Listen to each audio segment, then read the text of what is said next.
Hey everyone, Mr. Happy here, and in this video we're going to be talking about some tips to help you obtain the Morbol mount in Final Fantasy XIV. Now the Morbol mount is a raid-specific mount, but it's not just any raid mount. In order to obtain the Morbol, you need to clear turn 5, turn 9, and turn 13 of the Binding Coils, as well as A4 Savage, A8 Savage, and A12 Savage of the Alexander raid series, with an all-blue party. Undersized needs to be turned off, and Silenced Echo needs to be turned on. So all 8 blue mages, no echo, synced to its level, but not minimum item level. You can leave your max item level gear on for these levels, and that's something that's going to come in handy, especially with the earlier fights. Now, I've gotten a lot of questions about how people are going to approach this, because obviously a lot of us who do raid and who do have a wide breadth of people interested in Blue Mage, it's a little bit easier for us to get this done. So by making a video offering some advice on spells to learn, certain ways to handle certain scenarios, and ways to just outright ignore certain mechanics as Blue Mage, I'm hoping this will help encourage people to get out there, try it, or help the people who are working on it understand the mentality behind it a little bit more. There's even going to be things that we didn't do that, looking back, I think we could have done that would have made things easier, and I'll be sure to include those as well as some advice at the end of the video as well. Bear with me though, I'm going to be doing this a lot off script, and we're going to be covering all 6 encounters, so it's probably going to be like an hour and a half, 2 hour long video. I'll include skips to each individual fight discussion in the description, as well as some other resources down there as well. So the first fight we're going to take on is the Binding Coil of Bahamut turn 5. Now before we even talk about this, I will say try to study up on all of the encounters. The Binding Coil of Bahamut turn 5, the second coil turn 4, all of them. The more you know about the actual fights, whether or not it's, with Blue Mage, the more easily you'll understand why we do certain things the way we do. So before even watching this, I'd say just get a quick rundown of these things. A lot of them are much simpler than the raids we have nowadays until we get into the Alexander series. So that's going to be advice number 1. Other than that, Binding Coil of Bahamut turn 5, this is your bread and butter need to understand Blue Mage encounter. It is not a very difficult encounter, but there are quite a few ways to screw it up. Also, try to make sure everyone has raise. The more raises you have, as much as it sucks to have the 5-minute cooldown, the more likely you are to be able to pull through mistakes, because Blue Mage is just so absurdly strong in a lot of these old encounters. I mean, in a lot of the encounters you do, even when you are of item level. But this you'll be synced to item level 130. It was originally designed for like item level 80.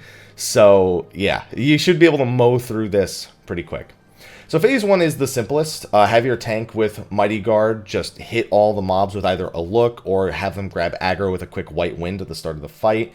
You can have one of your other tanks Bad Breath to reduce the damage of everything, and just very quickly AoE down all 3 of the smaller dragons. If a Liquid Hell comes out, just walk out of the fire puddle that it spawns, and have your main tank just do their best to stay alive. We actually decided not to use any Diamondback cheese here. Diamondback allows you to essentially ignore everything at the cost of not being able to move for 10 seconds and almost a third of your MP. For the pull here, though, we started with the healer providing a Gobskin, which will provide a very chunky shield to the main tank. We had a Cact Guard on, which allowed for 15% additional damage mitigation since it was cast by the off tank. And then we just tried to kill them as quick as possible, just reducing the amount of damage here so the main tank doesn't have to Diamondback 2 GCDs in. It helps with the MP budget, and it helps just get through this part a little bit quicker. Other than that, the ad should die almost immediately. If people are bringing primal spells and people are using AoE GCDs like Electrogenesis or Glower, then they should fall over within about 5 seconds, which I think is about as long as it took right there. Once that happens, you're going to want to get Twintanya into what the standard turn 5 position would be. It's not as important here to have Twintanya in very specific positioning as it might be in the original fight, but you do want to make sure that you have 2 different ones of those puddles on the ground that Twintanya just dropped on the phase transition, just for the sake of coming out of the phase transition with the ads. So after that first one spawns, our tank is going to drag it over here. Now, fortunately, in that first phase, the only tank busters you really have to deal with are Plummet, which is just a conal. It hits the tank pretty hard, but it's not the hardest thing to deal with. Either Cact Guard or even just making sure that they're topped off will be more than enough to deal with Plummet and auto attacks. From this point on, your tank is going to have a more stressful job, and this is probably one of the least stressful fights for the tank to have to do. So it's unfortunate that it comes to being a problem at all later, because it starts off at least relatively easy compared to everything else here. Now for the red markers, you can just have 3 or 4 people eat these. It doesn't matter. You could have, 3 DPS assigned with whoever gets marked and maybe have a 4th DPS come in. You don't want too many people to get hit by it. It makes this next part a little more awkward because the conflagrations that are going to spawn, the more people that get hit, the faster it will explode. Now Blue Mage can blow those things up pretty quick, but the way that you usually like to do the fight makes it so you just don't want to have everyone hit there. So you can see we have Gobskin for that. We have 4 people get hit. And then the boss has been moved over to a new position. You got an idea of how much plummet damage they took there? That was with Cact Guard specifically, so with the extra 15% damage mitigation. And I actually do believe Twintanya has a bad breath on her at this point as well. I'm trying to see when the last time I actually target the boss is, so I can see if Twintanya actually has a bad breath. I know they're working on applying it, but I know it didn't have it right there. So I'd have to look at the cast, and, well, that's not going to happen. For the magic damage that comes out at any point, having somebody magic hammer before any sort of magical room-wide AoE is really good. People are going to be using magic hammer for the MP restoration, but try to coordinate using magic hammers to reduce party-wide damage as well. So after moves over into position, takes the plummet. Now this is where you're going to have to start dealing with your first major tank buster as a tank, and that's in the form of Diamondback. So it's just got to wait a little bit here. I think there's another plummet that comes out. Yeah, so there's another plummet that comes out as well as the conflagration here. Bringing conflagrations under the boss is the most common thing to do with it. And then you can have the red marker actually walk into the conflagration, and that will just disarm it altogether. Then you have to destroy the conflagration quickly, or it'll blow up and kill everyone inside. There's not much you can do about that. Luckily, it doesn't have too much health. You just have to make sure not too many people get hit by the red marker, as it'll, again, speed that up. Now, right after this is a death sentence. Now, your tank actually has 2 options for this death sentence in particular. You can actually have the tank walk into the conflagration as well, which will disarm the death sentence. It just means that the conflagration has to survive just long enough to eat the death sentence. And not too long so that it kills everyone inside. The other option is just Diamondback as soon as the red marker, the second red marker, goes away. That's going to be what we do for the majority of these things, although I think he actually eats this without that, and you can see it does maybe 40% of his health with Cact Guard on, with a tank off, with a tank off tank Cact Guard, so it's 15% as well. And then he eats an auto right afterwards, and it's outside of the shield being there, only 1,000 health left. So if you don't have things in place to actively protect against that, it's going to be trouble. We were still trying to get all of our timings down here, so you're going to see quite a lot of that. Another thing is that Death Sentence applies the Infirmity debuff, which will mean they take less direct healing, so Palm Cure and Exuviation become a lot less useful at this point. That being said, White Wind will still heal for the full amount since it's based on your current HP. So White Wind healing here, is for the tank in particular, can be a little more useful, but it's still not that bad for the healers to heal with Palm Cure. They just need to remember that it's going to be healing for less. Now, after that, around 55%, you're going to phase into the second part. If you can just do one conflagration and then move into the add phase, that's the best. It means that you only have 1 AoE damage to split, you only have 1 death sentence to deal with, and it just saves everyone a whole lot of hassle if it doesn't go any further than that. That's going to be true for a lot of the fights. After that, we get into this northwest divot right here, and then this is a traditional turn 5 strat. You could technically cheese this by just everyone diamond backing, assuming that they do it at the right time. You can at least skip 2 of these with 1 diamond back, and then you'd probably have to dodge 1 naturally, but it's not that difficult to do without that, so we don't bother with any sort of like diamond back strats here. It's just do it the old-fashioned way that we did turn 5. For these adds, they can actually be missiled. I think they can be tail screwed as well. So basically, a lot of the Blue Mage instant kill type abilities, I think Asclepius, yeah, see, Asclepius literally just got tail screwed. I think level 5 death might work on them as well. We didn't actually try, but you can use Blue Mage like percentage health damage skills to destroy these adds. You don't have to like worry about tanking them for very long. Have your tank with Mighty Guard, pick them up, murder them real quick, and then you'll be sitting here waiting. Don't get too bored while waiting for this part, because you're gonna have to do a few more dive bombs here in a second, and it takes, I think, exactly 50 or 55, it's somewhere in that range. It's 50 or 55 seconds after Asclepius spawns for the next set of dive bombs. So you can see here we just have to do the same thing again. Once you've gotten through the second set of dive bombs, you're almost kind of in the clear for the fight overall, because the rest of it is just it's very much an attention check for the remaining 55% of turn 5. So there's going to be 2 more ads that spawn on the other side. These are the weak ads. They do explode for a vulnerability up when they die. It doesn't matter. Like, it could matter if they died really, really slow. But they die at this speed, and then we just end up sitting around waiting for everything else. If you want to try to keep them at a distance, feel free. But it doesn't even matter. Like, the whole fight for us is 5.5 minutes. It got like a 12.5 minute enrage. So if you're dealing with a decent group of blue mages, this is about how long you can expect it to take. So yeah, because of how quick we killed it, we won't even have these vuln stacks when we go into the halfway part here, and I'm still speeding it up to try and get there. So for Etheric Perfusion, you want 1 tank inside of a puddle that is closer to where Twintanya lands here, which is on the south side of the arena, and everyone else to be in another one, because there's going to be a plummet that comes out here. You cannot use Diamondback whenever you want from this point on. You need to really know the way that Twintanya's rotation works at this point if you're going to time Diamondbacks for things like death sentences here. So after Ethereal Perfusion, White Wind, and this is going to be the main reason why it's very, very risky. Now, I would highly, highly advise the main tank to get used to using a lot of White Winds in this part, but this is where your MP budget as a tank starts to see its stress for the first time, really.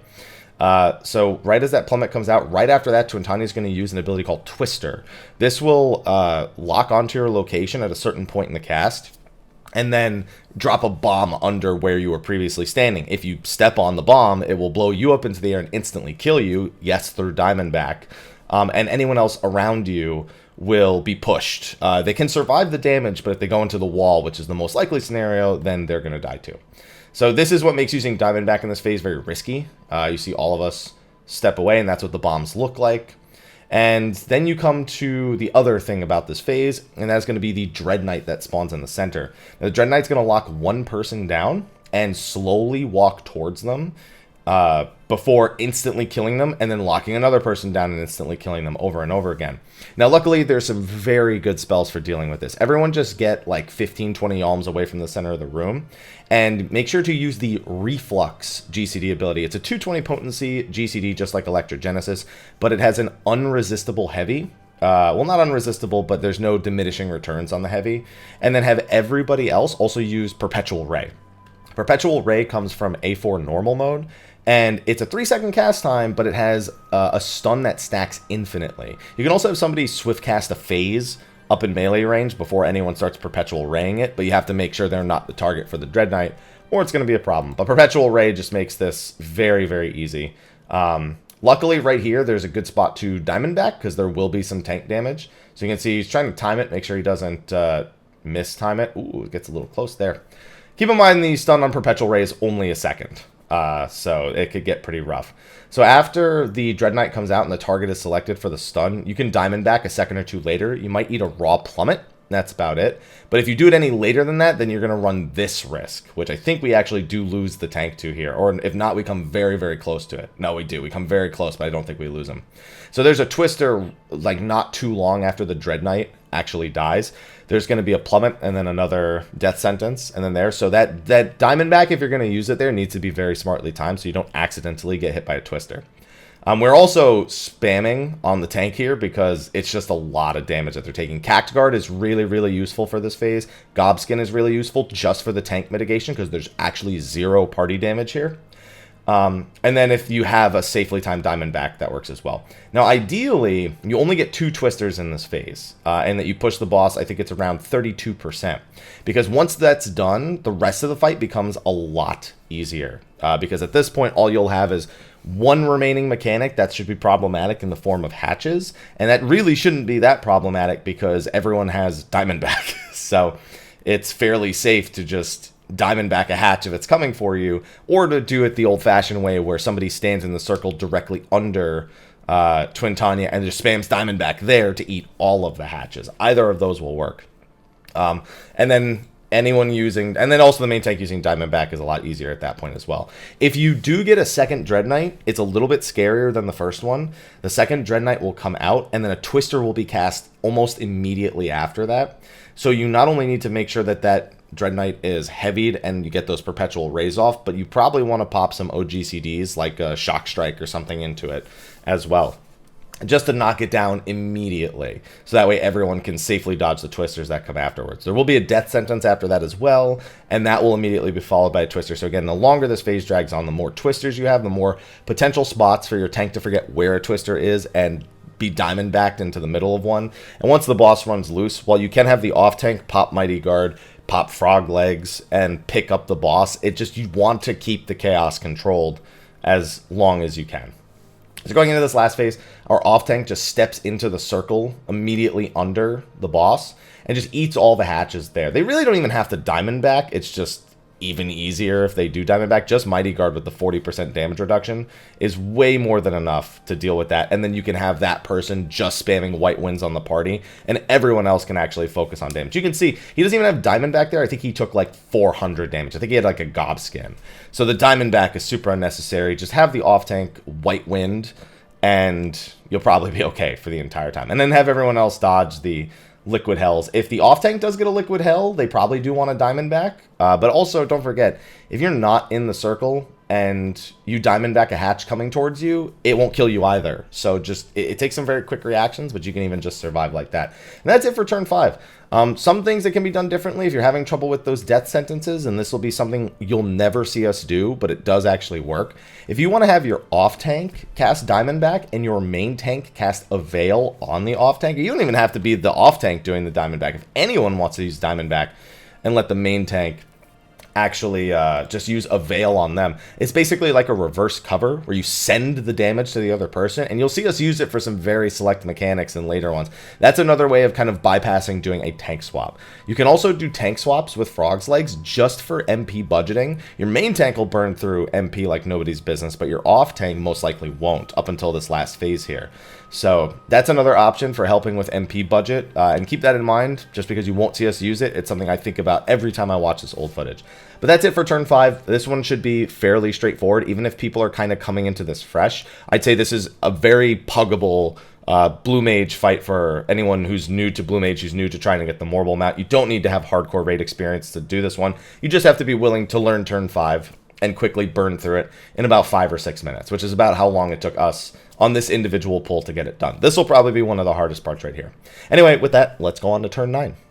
All right, so with turn 9, things start to change a little bit. This was a much more difficult encounter when it was initially relevant. It's also designed for a slightly higher item level, somewhere between the 100 to 110 range, which means that you won't powerhouse through this nearly as quickly as you did the last fight. That being said, this one's really more of a mechanical check than a lot of the other fights here, because there's some things you can diamond back, but there's a lot of things you can't, and you just have to know how the fight works properly. So the first phase should go pretty quickly. The first phase, the one thing you'll be looking to diamond back is the Tank Buster that comes out of Nail. Now, not that one. That's an instant cast Tank Buster Cleave. And for that, you'll probably just want a Cact Guard. You'll have your off-tank Cact Guard. Your main tank can also use Devour, which gives you a boost in max HP, which can be incredibly useful for just dealing with instant cleaves and not having to try to use Diamond back for absolutely everything. Just helps with the MP budget a whole lot. So Stardust, first mechanic, there's nothing you can do special here. This is just you have to drop a meteor off on the side of the room, away from everyone else, and you have to make sure that once the marker over your head disappears, you move out of it. It's something that a lot of new players will die to because they'll forget to move out of it, and we had it happen for quite a few pulls from people who started the game later and weren't as familiar with the original turn 9 as everyone else. But it just takes a little bit of getting used to. Now, the one thing that you'll want to consider diamond backing is this, Raven Beak, or Raven's Beak. You'll have to know the timing right after the first Stardust comes out and it's landing on the party, or it's disappearing over someone's head. That's when a Raven's Beak is coming. Now, Raven's Beak is actually a two-pronged tank buster, in a sense. The first hit hits really hard, but it leaves an explosion, like a debuff on the person, who like 10 seconds later explodes for more damage again. Now, if you do it really well, you can diamond back both of these, but again, that's 6,000 MP down the drain. I would highly advise at least diamond backing the second hit, but the first hit's something you definitely want to consider diamond backing as well. So, after that, you're going to come into of quick phase. This is, again, not much different. So this is where you start to realize you can cheese stuff with Diamondback very, very easily. We actually do this the normal way, but this is where we started having to try to think like blue mages and not just think like normal players. So this is Nail jumps to a player and then does a point blank AoE that'll knock you back, and then does a split damage AoE on the marked player. You can just have that player Diamondback. In fact, if whoever gets it, if they just Diamondback as soon as they get it, everyone else doesn't need to do anything. They will be able to survive it on its own, and that is a strategy we will use for that same AoE later in the fight. This is us just doing it normally. We all stacked in the center of the room, or we all stacked in like an agreed spot, and then split the damage. Tank takes the second half of the explosion from the Raven Speak earlier, and then the jump back to them. Now, the only concern we had with the jump back to the main tank here was sometimes Nail would be faced in an odd direction, sometimes even towards the center of the room, which can make Diamondbacking the second part of that explosion a little risky. It's not too bad as long as everyone's a little attentive. You just have to pay attention to where the boss actually goes to face when they jump back to the tank here. Our tank also just Diamondbacks through a lot of this. They're just getting used to only blood draining and Diamondbacking here, even though there's not another Raven Speak for still a little bit of time. After the second Stardust comes out, it'll come out after a couple of cleaves that you see right there. There's going to be a second Stardust that hits right about now after that second cleave. And then there's just going to be another traditional mechanic, Lunar Dynamo into, I forget what, I think they're called Meteor Strikes, where basically Lunar Dynamo is a giant donut AoE. If you get hit by it, does a lot of damage, heals the boss. And then the second marker you get over your head here is just a small AoE around each player hit. So as long as those players don't stack, you should be fine. The main tank will take some pretty big damage right there, right when they come back. So be ready to either Diamondback that hit or Diamondback as soon as you see Lunar Dynamo is about to finish casting, or just be willing to take the damage and heal through it very quickly. Now, we phase transition right after a Raven's Beak, so we have to actually keep in mind here that that Raven's Beak explosion is going to go off. Our tank, once again, digging into their MP budget, Diamondbacks again, and we just have to stay away from him while he deals with that explosion. Again, it's survivable without the Diamondback, but that's just what our tank decided to do. And it's something they have to get used to for some of the later encounters, which will require that sheer ridiculousness of that many Diamondbacks. Now, going into this phase, the most important thing is that you feed the meteors to these individual golems here, and you keep the golems separated from each other. If you get a super golem, then it's pretty much over. You just might as well run into the wall and wipe it. And one tank, pick up the green golem, and that golem is absolutely going to wreck the tank who has it. He, again, Diamondbacks here, just to keep himself alive through the green baddie here. The other two, one big thing here they have to be very careful about is AoE Enmity. So we have our off tank pick up one of them, the blue one, and then we have one of our DPS pick up the red marked golem. They just have to make sure that White Wind isn't used for sake of enmity here. So, like, the tanks can't use White Wind here at all. And we had a very large number of wipes to that. Whichever DPS is actually picking up the golem doesn't need Mighty Guard either. It certainly helps just for the sake of getting the snap aggro, but even if they just bring the look, or even if they just are the first person to damage it and they get a big head start on it, that's all you really need to get aggro on one of the other golems, and the other golems do not do a lot of damage. Other than that, there should only be 2 meteors. If you got a third Stardust, a third meteor, but it shouldn't be that difficult to do the feeds. Just make sure everybody blows up the green golem, and if your tank is afraid of taking a couple of tank busters here, they should definitely bring it right to the wall, and then try to immediately Diamondback. It does do an instant tank buster, and it does do an instant cleave as well, and it'll do those two back to back. So if your tank doesn't have Diamondback, it can get kind of sketch. You know, they'll need a Cact Guard, they'll need healer attention to make sure that they are healed between the two individual tank busters, and it could just be a little scary. That's why we just Diamondback through most of the tank buster related stuff. After the meteors are fed, then we do the OG go-kart strat where everybody goes to one position, everyone runs about the same speed, no one sprints, and you just drop meteors in a circle around the outside of the arena. This is a pretty standard turn 9 strategy. Gobskin here is a lifesaver. If you have Swiftcast, another Gobskin about halfway through can help mitigate almost all the damage, or using it on a White Wind to heal up afterwards works as well. Just remember, you have no instant casts outside of Swift casting as a healer here. So if you want to instantly heal, your only option is to Swift cast something, whether it be a White Wind. I think I do it with a White Wind here, yeah. And I'll see that cooldown in a minute. Now these three, again, just have to have 3 people drop these along the center. And make sure you move out of the way. I got to give them a gobskin just in case. You can see, bam. And it's the same thing. The 3 tanks will pick them up. The green tank will pick up theirs and get ready to diamond back and whatnot. Everyone will pick them up. The big thing here is the meteors along the outside. There's 6 meteors here, and you can feed 1 golem up to 3 meteors. Now, one of your options here is to burst down the green and literally not care whether it gets fed. Excuse me. Whether it gets fed any meteors. If you happen to walk directly to the wall and there's a meteor there, great. But don't worry so much about feeding the green golem because the other 2 can each eat 3 meteors. So that's what we actually did here. Each of them eats 2, and then we rotate them around. And now they're each eating the final one. Now, I actually figured out if you diamond back the meteor explosions, you can actually survive them. More than one of them, as a matter of fact. I think even without diamond back, I actually survived it with a Mighty Guard on. So, technically, you don't have to eat them all with Blue Mage, but eat them all, please.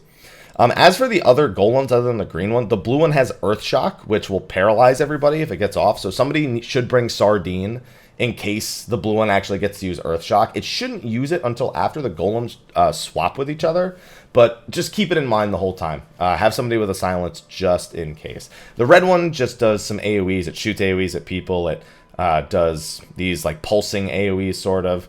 It's not much you could do other than just dodge the AoEs that come out of the red one. After that's done, you're like halfway through the fight. We have everyone stacking one spot here. Tank goes off to the side a little bit. And this is where you are probably going to see the majority of your wipes in like a pug group. So we all diamond back this first hit right here, this Mega Flare, just to reduce the party-wide damage. You don't have to diamond back this. It just helps. You're not doing anything else here, you know? So you might as well just diamond back it. The tank, on the other hand, really should diamond back it because they're going to take that hit right there, right afterwards. And that does a substantial amount of damage. So the big thing here is Heaven's Fall.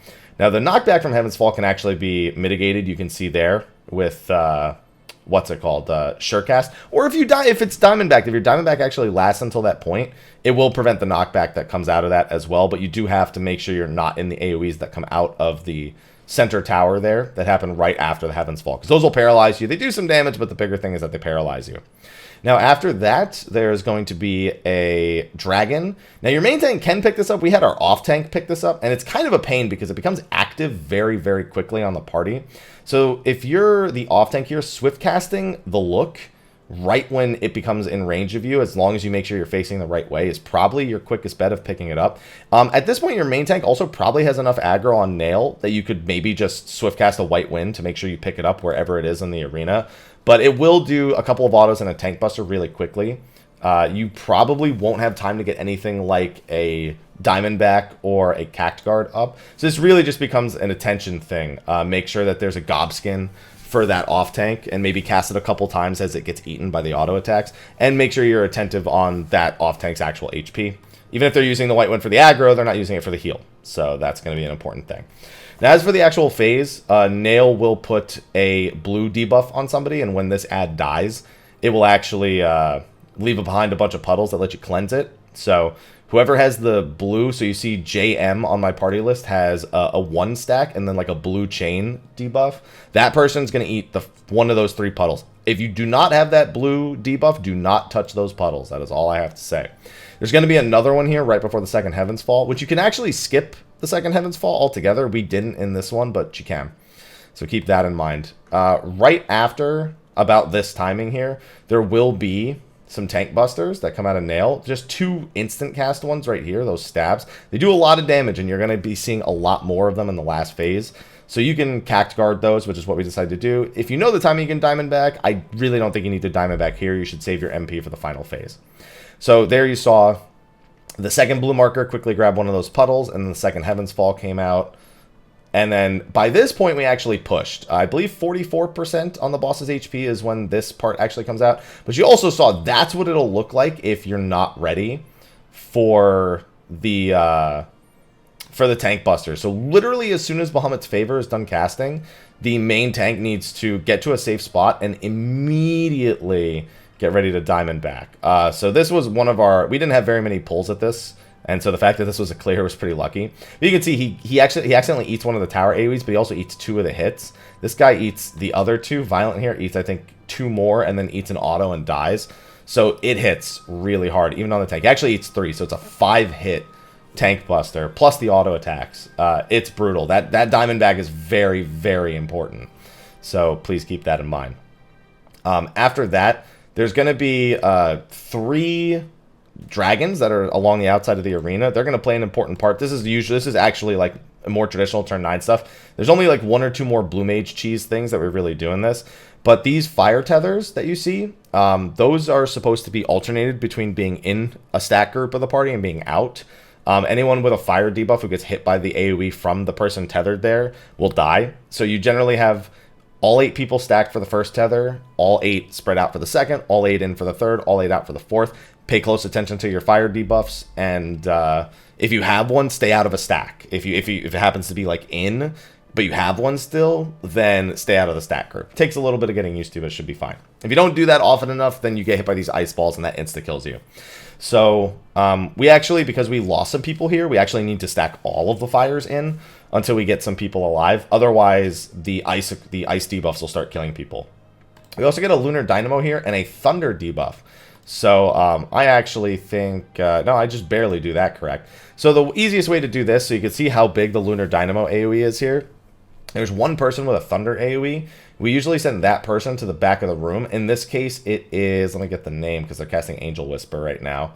The person who had it in this case was Sphia, who was unfortunately under the boss just because he was trying to finish that Angel Whisper cast, so he hits a few people here. Not the end of the world, but it makes the recovery in this last part a fairly epic, I would say. That person should just go behind the boss's hitbox and everyone else to the front, and it shouldn't be much of a concern. Yeah, you can see we all take the hit right there, and it's only by sheer luck that this doesn't result in a complete wipe. We take that second fire in, there's another Thunder who has to head out. And this is really one of the only spots that we Blue Mage cheesed in this fight. After this third fire tether goes out, the boss is going to do this Iron Chariot and mark another person with Thunder. And then they're also going to shoot these AoEs at somebody, and then there's going to be a split damage AoE. So that split damage AoE, you see the person Diamondbacked on the right there? That's the one from Phase 1. They just eat it alone with Diamondback. Instead of trying to have everybody stack in the center of the room and split the damage, because we're dealing with deaths here, that was the only way we could realistically get through it and be safe enough. Now, right after that, there's going to be another one of those triple or quadruple stabs that come out of the boss. And that needs to be Diamondback. Diamondback that every time. You can do it without Diamondback. It just sucks to do. Now, as for doing the dive bombs here, we actually didn't try to do Diamondback through these dive bombs, so it might work, but I'm not going to endorse the idea. We just did this the traditional turn 9 strat, where basically there's the 3 dragons that are floating along the outside. If you start from the north side of the arena and rotate your camera clockwise, then the first 2 dragons that you encounter will dive bomb first, and then the third dragon will dive bomb second. So you can mark certain spaces between them to make sure that they just get aimed towards the outside of the room, because they're going to go through the middle of the room with these giant, what are they called? Yeah, you can see the giant flare breath, the dive bombs. That's what we call them. And they just covers a small section of the room, and it's not that big a deal. Once you have those 2 safe spots and the 2 people with the dive bomb markers actually go to them, Diamondbacking the rest of the phase is fine. You just have to make sure you're out of the way of the individual dive bombs here, and everything should be okay. It's not that hard to just do it normally as well. There's just a couple of AoEs that come out, and then the main tank, whoever has the highest aggro, will take one of those dives there, and it'll deal damage. So they can Diamondback it. Doesn't hurt to do. And then you have a lot of time to just DPS the boss here. And luckily, at this point, we managed to get all 8 people alive. So you can see just how quickly, even with weaknesses, Nail melts here. If you get a clean phase, you will never see this far into turn 9. After the Bahamut's Favor cast, it just repeats again. After Bahamut's Favor is more tank busters, and then it's Fire Tether in, out, and then Lightning to the back of the boss, everyone else to the front, which you'll get to see right here. I go to the back of the boss right here. Somebody's a little too close, but we managed to do it. That's what it looks like when it's done correctly. And yeah, that Fire Tether's going to be in. Or the Fire Tether's going to be out. I've got Thunder. And the boss is just melting at this point. Like, there's nothing else to it. I think we marked the dive bombs just in case, but we're just in the clear because the boss just dies so fast. One thing that really helps kill bosses faster, by the way, Moon Flute rotation that I'm going to include, Sphia's Moon Flute rotation helps a lot. Here's another Diamondback for the person on the side who has the split damage marker. And as well as having somebody off guard and having a different person peculiar light. You can actually stack both of them. It's just that, you know, one's all damage, one's only magic damage. So it really helps during burst phases if you have, like, let's say your tanks and your healers have an off-guard rotation and your DPS have a peculiar light rotation or vice versa. You can keep 100% uptime on both in an 8-man party.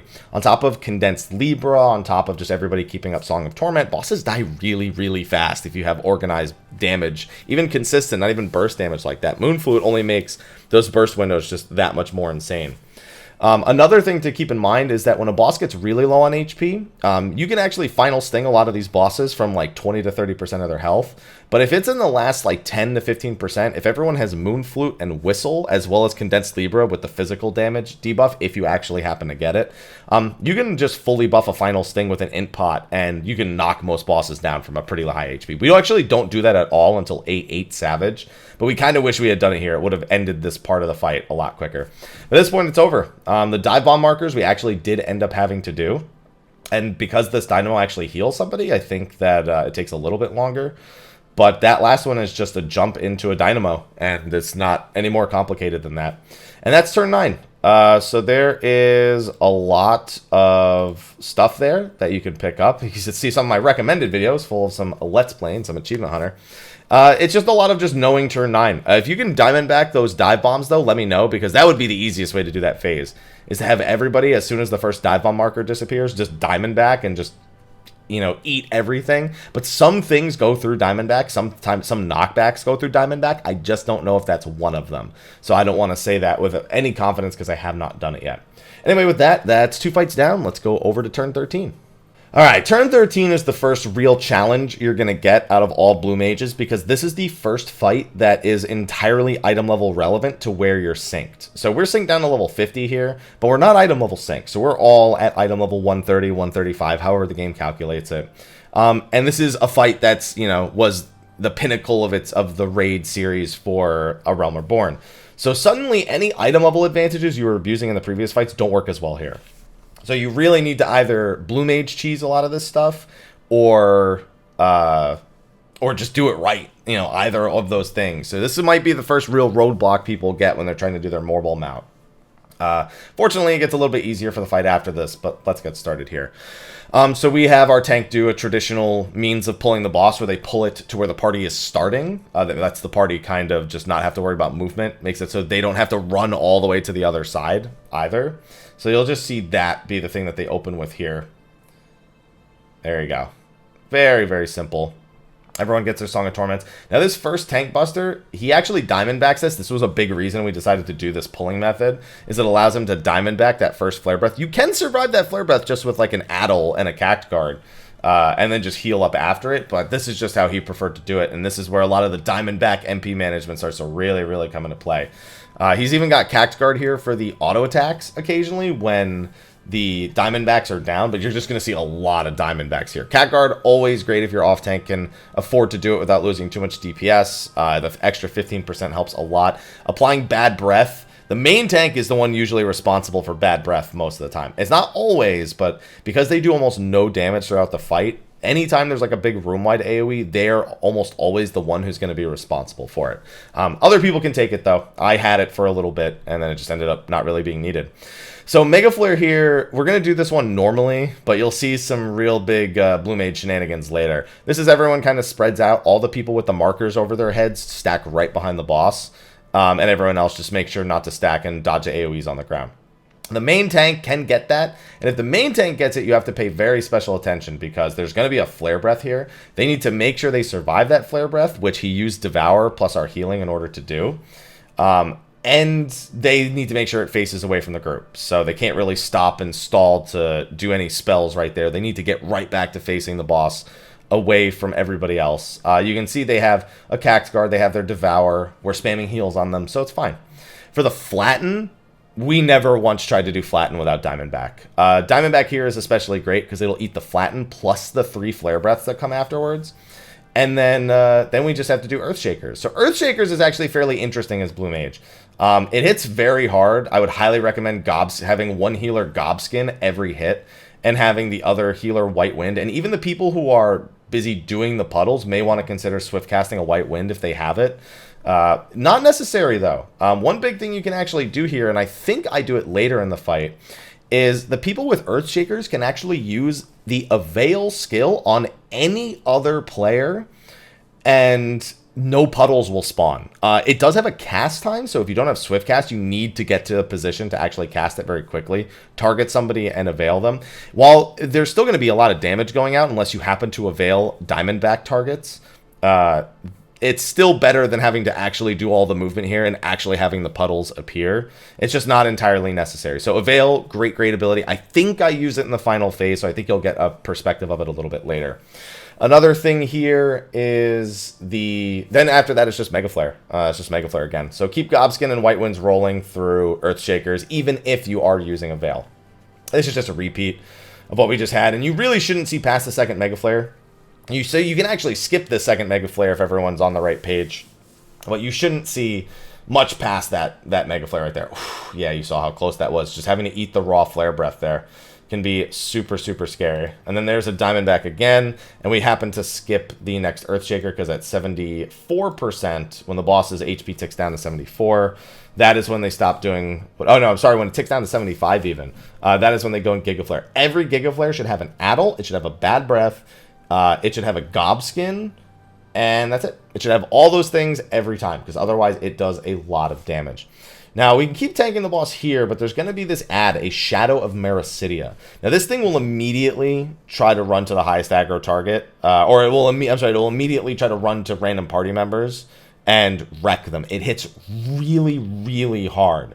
So the one recommendation I'd make here, everybody bring Missile. Don't even bring Tail Screw, just bring Missile. Missile has about a 60% chance of landing, and it works on pretty much every ad that's going to appear in this fight.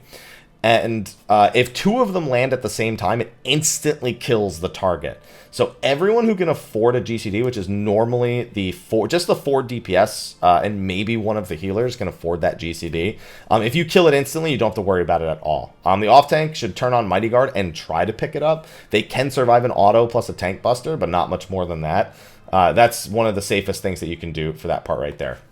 After that is Flare Star. Having Gobskin up through most of Flare Star helps a lot. Your tank is still going to have to deal with Flattens and a Flare Breath, I believe. Your only goal here is to try to make sure nobody has 2 stacks of the debuff that Flare Star gives for when you're going to eventually do the AoE that comes later. So you can see right here, he's going to just Diamondback. I think he's not even... Yeah, he wasn't even trying to Diamondback anything in particular there. He's just Diamondbacking to prevent damage. Here, after the second set of Flare Stars spawn, that Diamondback is to eat a Flare Breath plus a Flatten. The Flatten first and the Flare Breath after. So that's really important that that gets done properly. After the third set spawns and a few auto attacks go out, you're going to have another Mega Flare. The only thing that's different about this Mega Flare... And by the way, also Magic Hammer for all these things is really good too. For the Giga Flare and for these Mega Flares, having Magic Hammer is also a pretty massive thing as well. There's also going to be a tower that spawns, and just somebody needs to eat the tower. There's not much more to it. Somebody stands in it so it doesn't explode on everybody. At this point, your tank can't really afford to use a Diamondback for a while, so they are going to eat a Flare Breath. Cat Guard's the usual for that, and make sure you keep up on their health. It's going to be another ad here. If you get the missile timings right, it instantly blows up, and then you can just do another set of Flare Stars. You really want to try to not have to do this next set of Mega Flares. If nobody dies, you shouldn't come anywhere close to having to deal with these Mega Flares. It's just, you don't want to have to do it. There's not really much more to it. You just don't want to have to do it. So just make sure to spread these around. If you get to the Flatten and the Flare Breath, make sure to Diamondback that, and you should be fine. Now, you're probably wondering why I'm not Diamondbacking these Giga Flares. It's because there's usually some movement-heavy or burst-heavy phase that comes right after these Giga Flares. You can still time it to make sure that the last 1 second of Diamondback that you become free and you have the ability to then do the next mechanic. But we just decided to do it the old-fashioned way. Magic Hammers, Addles, Gobskins. I think we're missing a couple there even. And for this entire phase, everyone should have Mighty Guard on. There's no reason for people to not have Mighty Guard on to help survive some of the damage that's going to come out here. So for this, funnily enough, you can actually Diamondback these entire dive bomb phases. We didn't. We did them the old-fashioned way. But if you just have everybody kind of spread out and wait for the second marker to appear and then Diamondback, you can almost do the whole phase. I think you get kind of screwed up towards the end of it. I think the 10 seconds doesn't cover the entire mega flare that happens here. It comes really close. I think if you time it well, you can actually do it.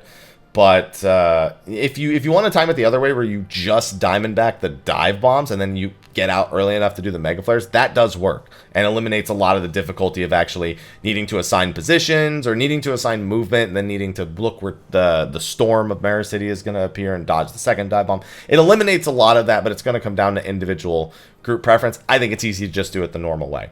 Now, every ad here can be missiled to death, so everyone should agree on a target order and just all spam missile at the same time. Have your tanks pick up the ads as they appear, but other than that, everyone else can probably just missile. Everyone except for like one healer in the tanks picking these things up. And you just hope you one-shot them, kind of like you're going to see us do here a bunch. That thing's at 50% health, and now it's dead. If anything ever survives with 1% HP, by the way, just hit it with something instant. Like hit it with like a primal spell, like Eruption or something. And the only thing that does kind of suck is Blood of Marasidia. Swaps between two immunities. It can either be physically immune or it can be magically immune. If it's magically immune, missile won't do anything. So you can just kill it normally if it's magically immune, or you can wait for it to swap back and just tank it until that moment. The Pain of Marasidias are usually the highest priority targets across the various phases that we're going to have here. But every ad here can be missiled. They can be level 5 deathed. They can be doomed. Level 5 death is probably the safer thing to do on some of these, just so you don't have to worry about missile. In fact, level 5 death probably works on the Shadow of Marasidia from the previous phase, and it's a very, very high success chance, even though it has a 3-minute cooldown. So that might even be really your best bet for the previous phase. But if not, Missile, ever so reliable. And then these gusts don't really need to die very quickly. We actually have our tanks blood draining them just to, you know, get back to an MP positive. You can missile them, but there's 3 of them, and they're not very strong. So even with everyone having Mighty Guard on, they die pretty quick. These guys, Sins of Marasidia, agree on one, missile it to death. Agree on the other, missile it to death. There should be almost only one healing GCD that's really needed here. And you're done. They just die super fast. Again, level 5 death would probably work here as well.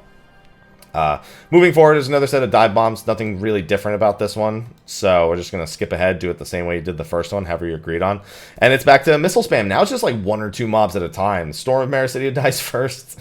And then one by one they appear, and one by one they die. Gust of Marasidia here. The Sin comes next in the southwest. And then right after that, it's going to... I think I skipped over it because they're dead. They're dead so quick. I can't even like get footage of them being alive. So you just, as you see them spawn, missile them to death. It's fine. After that, there'll just be one dive bomb. Do it, and the Mega Flare that follows it, you know, as you would before. Now, everybody needs to diamond back here. This is not optional. You will not survive this if you don't diamond back, because you don't have a tank LB3 to survive it otherwise. So when you see 5 seconds to Terra Flare, or even just like a second or two before that, you can actually diamond back then. You see here, I think my diamond back kind of trails off into the beginning part of the next phase, but it's a very wide window of time you have to properly diamond back. And then after that, you'll come into it and you're in the final phase. So we're going to cheese a lot of stuff with diamond back in this last phase. Akmorn, tank is just going to diamond back it. Mega Flare phase, everyone just spreads out in diamond backs. You're going to just diamond back so many things across the rest of this fight. There's only one mechanic we do normally, and I'm not convinced we couldn't just diamond back it, to be honest. So you can see here, you just burst Bahamut down, and then, again, keep in mind Final Sting. I don't know what the Final Sting threshold is for this fight, but you can see we all just literally diamond back here, and that's it. Somebody doesn't diamond back. It's Fio looks like he doesn't diamond back it, but he also doesn't get targeted by anything. The only scary thing here actually ended up being the main tank, who took an auto attack before the Mega Flare, and neither myself or the other healer did anything. Actually, White wins himself, but then takes another auto attack before the Diamondback actually hits. I think he takes 2 autos, so if the Diamondback's time, that won't happen. There won't be all that White Wind Diamondback like scare that goes there, but you can see that even with that, still manages to survive. At this point, it's going to be Earthshakers. Now, I'm pretty sure I get to show you the Avail trick I mentioned in Phase 1 here. Not here, I don't. They're going to... I think they attempt to do it. One of them, I think, attempts to do it. There. So it was a little... so you can see Sphia on the right actually doing it right now. And then the person on the left... So the big reason why you can't diamond back that is the damage from the Earthshaker puddles will actually go entirely through the Diamondback and just kill the person who's standing in the puddle.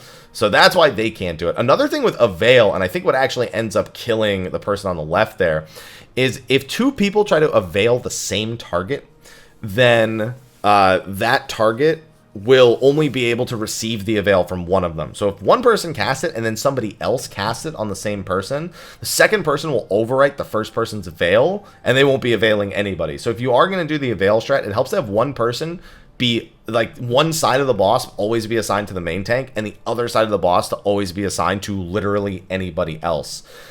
If you do that, then you shouldn't have any risk, but I believe the main tank is diamondbacking here anyway, so it ends up being probably your safest bet. But if you avail, no puddles appear, everyone's closer to the boss, it's easier to mitigate and heal. And on top of that, it means that both the people who actually get targeted by Earthshakers, who will also be targeted by the tornado here, can do it without any fear. Now, so you see a tornado here in the group, and it looks really scary, but none of us die. The main reason for that is because the person who was targeted by the tornado was availing somebody else. So he passed the damage off, and even the effect appears on the other person, but that person isn't going to knock anyone away. As you see, we would have all died there if that wasn't the case. And the other person dies to their puddle and their tornado, which is fortunate, because if they had died a second earlier, then we would have all been very, very dead. And at that point, it's just on repeat. Tank Akmorns, tank Diamondbacks every Akmorn, until you actually kill the boss. Every Mega Flare, everybody Diamondbacks. The only thing is, if you're afraid you're not going to have the MP budget to Diamondback, bring Blood Drain for this fight. You know, if you loose it on cooldown and you use Magic Hammer in a rotation, you should have enough MP. But being able to do this through the entire end of the Bahamut Prime phase is just too good to pass up. It just works all too well. And then you can ignore the tornadoes, the puddles, the towers, because the towers will spawn under. It just makes the last fight. It slows the last phase down a lot, though. I will say that. We don't get nearly as much damage here because we're losing 10 seconds of DPS to that. But it's more important to stay alive. You can also see that the person on the left actually just does their tornado normally, and it works out. If you get a tornado and you don't have avail, or you don't think you'll get to finish casting avail, then you can actually also just turn on Mighty Guard to try and to help get through the damage there. You can heal yourself, you can Mighty Guard through it. Any of those things helps, but if you have one healer Gobskinning and one healer White Winding, then you should be fine regardless of that. And by the way, Akmorn, while you can Diamondback it, it still hits really hard through the initial hit for the Diamondback, so please be wary there. I saw the tank's health and couldn't help but think about it. Diamondback again, and then it's just on repeat. We just keep Diamondbacking everything. I'm amazed. I don't get to avail. You know, almost every pull other than the one that actually ended up being the kill, I end up getting this and being able to avail it. And by the way, in case you're wondering why the person on the left isn't doing that, it's because they don't have avail. They didn't learn it before we got here. But you can see it still works fine as long as they don't kill us with the tornado and they're in range of the white winds. There's no reason they should die. So you can do it perfectly normally, even with all those puddles around, even if those puddles were on both sides. Because of the way we handle Mega Flare, the open space isn't nearly as important. At this range, we could totally have just Final Sting finished it, but we did it like normal. Not thinking like blue mages, like a bunch of amateurs. But that's turn 13. Diamondback is your best friend, and that's going to be a big story going forward, especially when we get to Alexander Prime for A12 Savage. So that is a wrap for turn 13. Let's move over to a much less difficult fight in the form of A4 Savage. All right, A4 Savage. So once again, now everyone's level 60. Everyone still has the same skills for this one, but the big difference is once again we are at an item level advantage. Everyone's going to be synced to item level 270-ish for this fight, and this fight was initially designed to be done in like item level 200 to 210. So you annihilate this thing if everyone is on top of their damage and how to actually play Blue Mage here. It can still be a little bit long of a fight, but not that long. We start with the right hind leg, then the left hind leg, then the left foreleg, then the right foreleg. But look at how quickly this hind leg dies. Look at this. And a lot of us are still missing spells. This was not when everybody had every spell, and there were a lot of people who had just kind of, oh, we're doing Blue Mage, I leveled it at 50, I guess I'll level it at 60, and they didn't have everything. So the big thing with this first phase is the main tank is going to be responsible for stunning. You can bring Perpetual Ray, Phase, anything that stuns here, but there's going to be something that you probably want to stun. And if you don't, then it's not the end of the world, but it certainly doesn't help actually clear the encounter. But you can see the first leg takes us like 20 seconds total. The tank is going to be getting missiles on them. In fact, right when you start the fight, there's going to be a missile, so make sure nobody's next to the main tank as they're running in. And then after that, there's going to be a player that gets marked for orbs that'll start floating towards them. It's really easy for anyone to even just diamond back and eat all the orbs in the center of the room if they want to. We preferred to, in most cases, just have a healer. This is how we did it in the original A4 Savages. You just have a healer be responsible for the orbs. They just cure themselves between each of them. And they don't, you can see, they deal less than a third of my health. I could eat 2 of them before healing myself, in all reality. But you're going to see us play it very, very safe here a lot of the times. Mortal Revolution, every time you destroy a leg, you're going to be able to DPS the boss. Gobskin between that for Mortal Revolution. Now we're moving on to the left hind leg. So this, we skipped a mechanic on the first leg. We're not going to be able to skip here, called Emergency Quarantine. It's just going to send 2 random people away. Because there's no set roles, we've had it take our main tank before.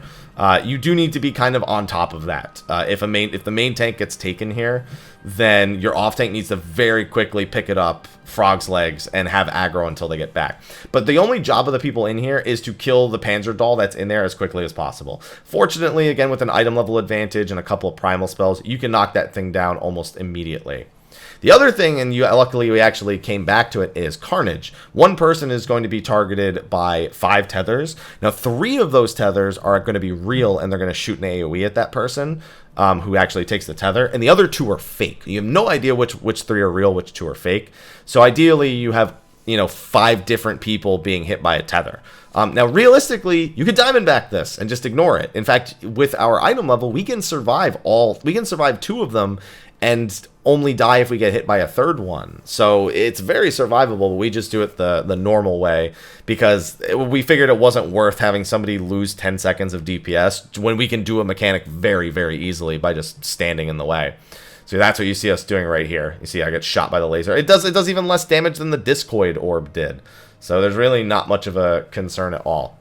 Now, fortunately, other than the orbs and like some like subtle Diamondback cheese you can do, there actually isn't much a need to Diamondback in this fight as the main tank. You actually do get to do a lot of GCDs, and it's better if you don't Diamondback most of the time.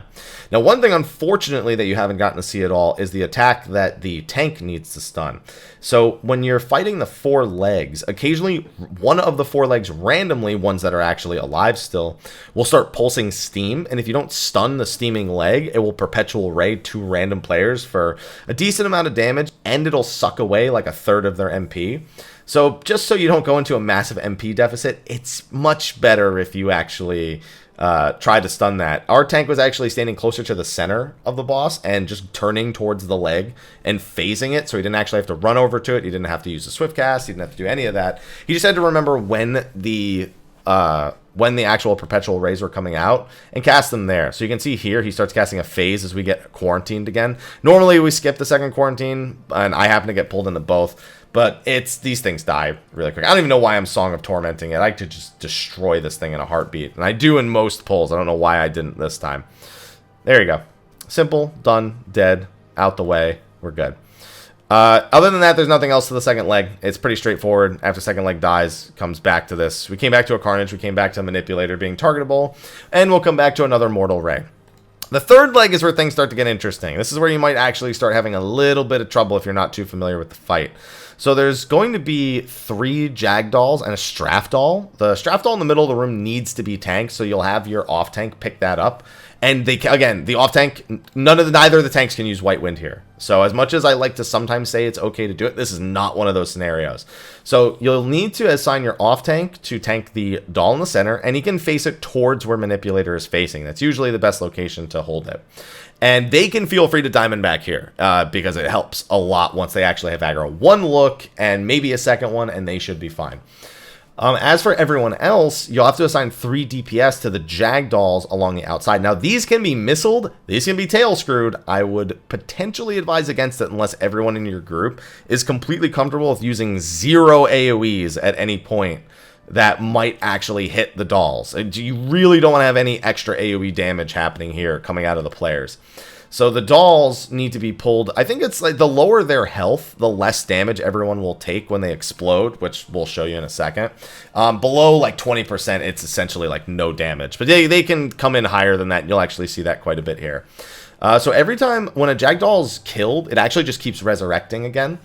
So what you actually need to do is drag the Jagged Doll into the Straff Doll's range, and it will explode for damage on everybody. Having one of the healers Gobskin here between every explosion helps a lot. And other than that, there's not really too much fancy stuff that goes on here. The dolls do pulse with an AoE occasionally, and if you don't kill them all fast enough, or if somebody gets too many stacks, I think the number is 4 stacks, then they instantly explode, and it's probably going to lead to a wipe. So you can see here, they drag it, a tether forms, we all take a little bit of damage. Now keep in mind this doll in the center does cleave, so anyone other than the main tank should not walk in front of it. It's very important. Even the AoEs on the ground that hit the off tank there, he doesn't care, because it doesn't do that much. And if you don't kill this Straff Doll quickly enough, it'll actually drain everyone of all of their MP. If that happens and you don't have Blood Drain or Lucid Dreaming, it's a bad time. So even just having Blood Drain in case something goes wrong and a Straff Doll doesn't die is a pretty big help. So you can actually see our main tank using Diamondback here while we're dealing with all the ads. He even gets a Carnage Tether here and uses it for that, I'm pretty sure. Yeah, he just did. I think he wanted to, but he just barely made it. So we actually get Perpetual Raid here as well because of that Diamondback. You saw the right foreleg being stunned, and then those are the 2 Perpetual Rays hitting people right there. But you should kill the left foreleg not too long after the Straff Doll, the first Straff Doll, dies. If it goes any longer than that, then you run the potential risk of getting another Straff Doll, but it takes a really long time before the next set appears. After that, it's same deal. Now we're on the 4th leg. Now the 4th leg, everyone needs to spread out and needs to be very conscious of where they're moving for this phase. There's going to be 2 things called Judgment Nisis put on 2 random players. It's that 5 stacking hammer debuff you see in the party list. Now, normally you have to do a whole song and dance with those and use them in the final phase. Even before Blue Mages, though, this has been cheesed pretty much since the fight's initial launch, other than like the World First group and a few select groups who chose to do it in the normal way. We ignore those. We let that debuff fall off, but if you touch anyone with it, then it will spread. And if somebody ever gets 2 different Nisis, they instantly die. So we're not going to just run them into 2 people, 1 person immediately, and try to remove them. We're just going to stay separated and make sure we never spread them. So right now, in this case, our off tank knows exactly where he's going to be for the Straff Doll phase. Our DPS know where they need to be, and nobody else moves. If you do not need to be moving, you do not. Everyone stays out of everyone else's path. If you're a DPS who needs to move a Jagged Doll in, nobody better be in your path. If you're the off tank, nobody better come anywhere near you. That's all that ends up mattering. And we just let those fall off. Gobskin, Palm Cures.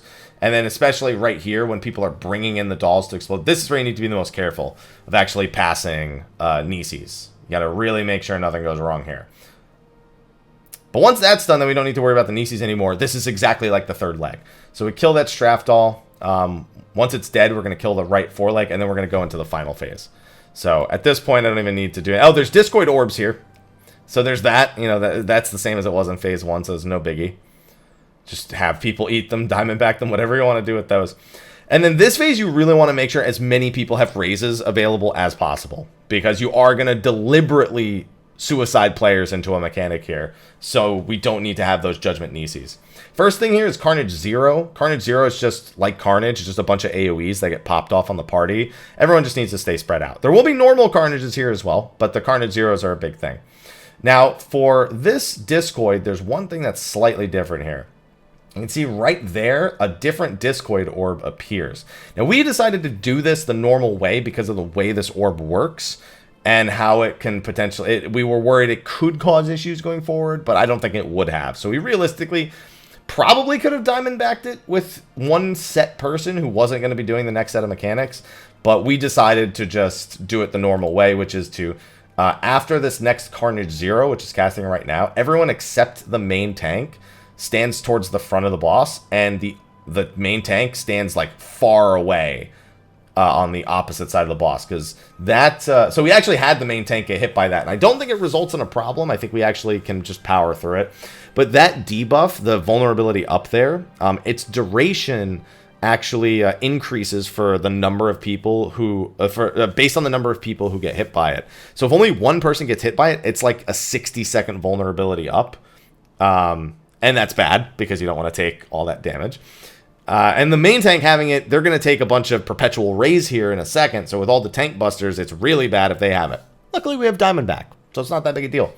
But after that, they're going to go to the back of the boss. They're going to diamond back right here, right as the Royal Pentacle spell is finishing casting. And you can see it does some damage through it, but not a whole lot.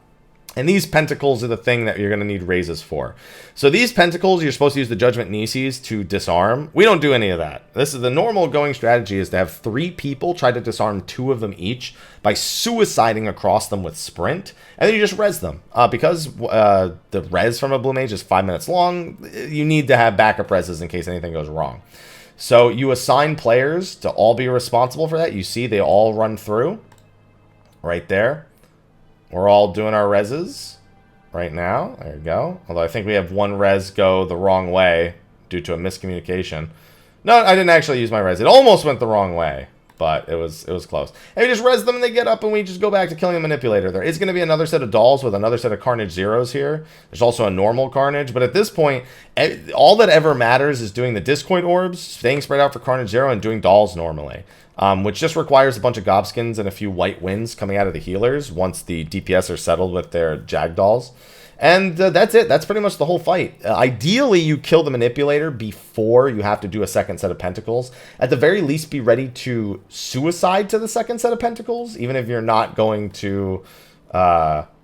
even if they may not explode, it's just the safe play. But you see we kill him right here, right about before the second pentacles actually appear. In fact, right as this Discoid Orb hits, pretty much, the fight ends. And you can kill it even faster than that. We were just kind of winging a little bit because we had only been doing this for a few pulls at that point. And that's going to be it for A4 Savage. Really easy fight. Probably the easiest other than turn 5 that you're going to be doing for the Morbol challenge. And with that, we are going to go into A8 Savage, which will likely be the hardest fight you'll have to do. But I've got some advice for you. All right, A8 Savage, like I said, is probably the hardest fight you're going to do. Now, you do have one major advantage in this fight, in that, once again, you are at an item level advantage. It was designed for approximately item level 230 to 240, and you're going to be synced down to item level 270 here.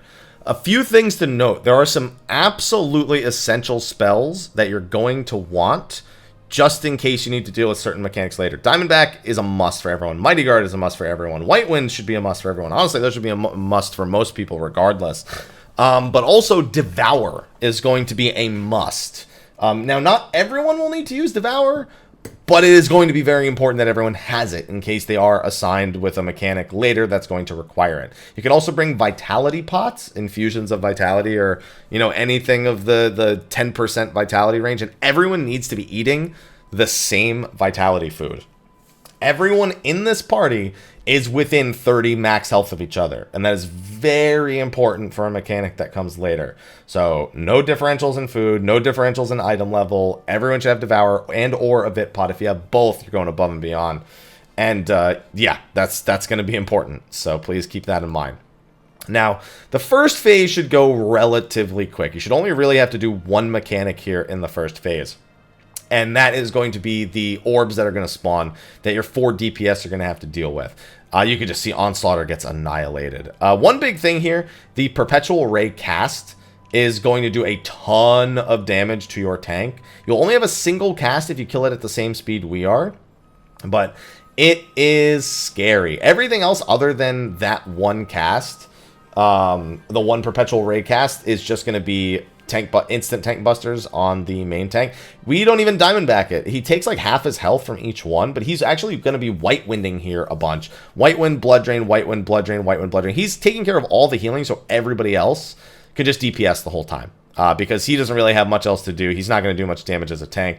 So that's just makes it so there's no MP budgeting. Make sure you have enough enmity with the look.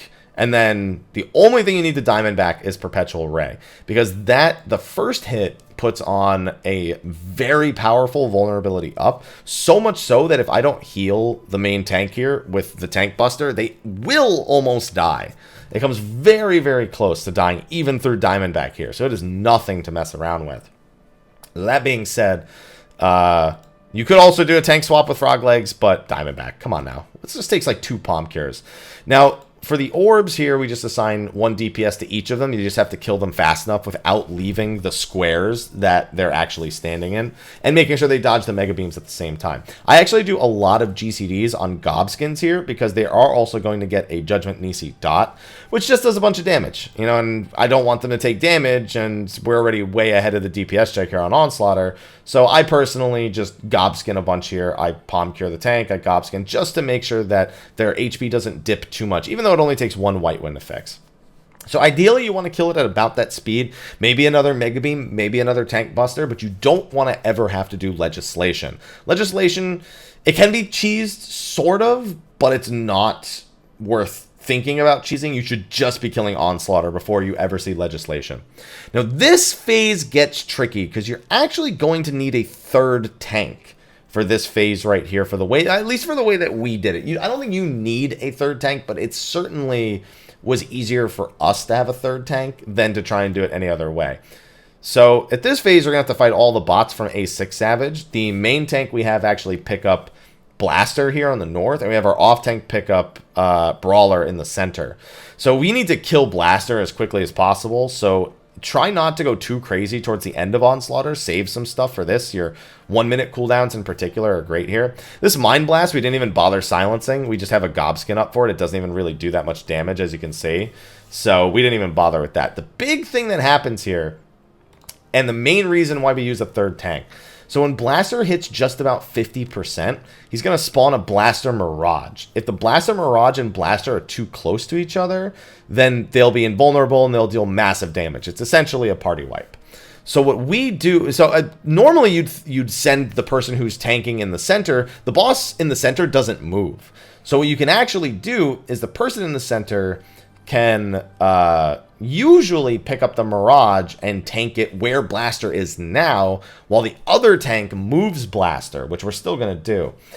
But there's a Tank Buster that comes out here at the same time, and there's a potential Tank Buster. There's a 1 in 4 chance of having a Tank Buster, or having a mechanic that requires you to aim something at the party. So because of that, we decided to just have our 2nd tank on Brawler just keep dealing with Brawler. We have another person activate Mighty Guard here, and Frogs. Actually, I don't even think they activate Mighty Guard. Yeah, they do. They activate it right there. You can see ST on our list.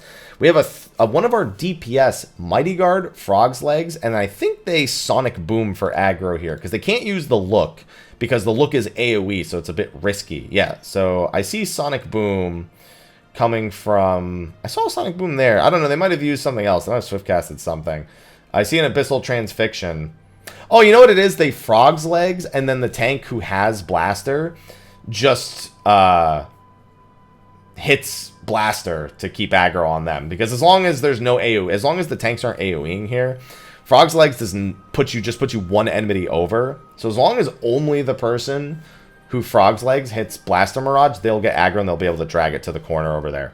And then they just drag it over there. We don't have to drag it over there, but it was a movement that helped, considering we weren't silencing the Mind Blast, and it made it so the party didn't have to go so far for the split damage AoE that was potentially coming after that. So it's just that because Brawler can do 1 of 4 things, we just found that to be the easiest. So regardless of what he was, our off tank didn't really have to do a whole lot, and they had plenty of time to diamond back in case they had to take a Tank Buster there. The DPS who Mighty Guards and takes Blaster Mirage, they will diamond back as well. And with Mighty Guard, they don't take too much damage, but I did throw them a few single target heals here. There's quite a bit of tank damage that comes out. Luckily, we got Double Drill, which just meant that tank in the center as well as somebody else took a little bit of damage, but nothing too bad. And at that point, we just have to burst down Blaster. It gets rid of the Mirage, and then the other tank is free to... The 3rd tank is free to take off Mighty Guard and not have to deal with any of that shenanigans anymore. Height errors you have to avoid. Just bad news if you get a height error. And then after you kill Blaster, everyone should get on Brawler. That was a split damage AoE there. And this is probably the most stressful part I feel for tanks, or for the main tank in this fight.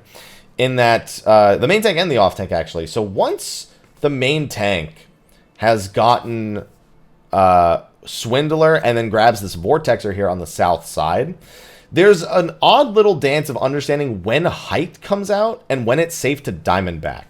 So you will die from height through diamond back. It is not a diamond backable mechanic. So the tank who's tanking both Swindler and Vortexer sometimes takes instant tank busters, they take auto attacks, sometimes they also have to share damage from the other AoEs that are in the rest of the room.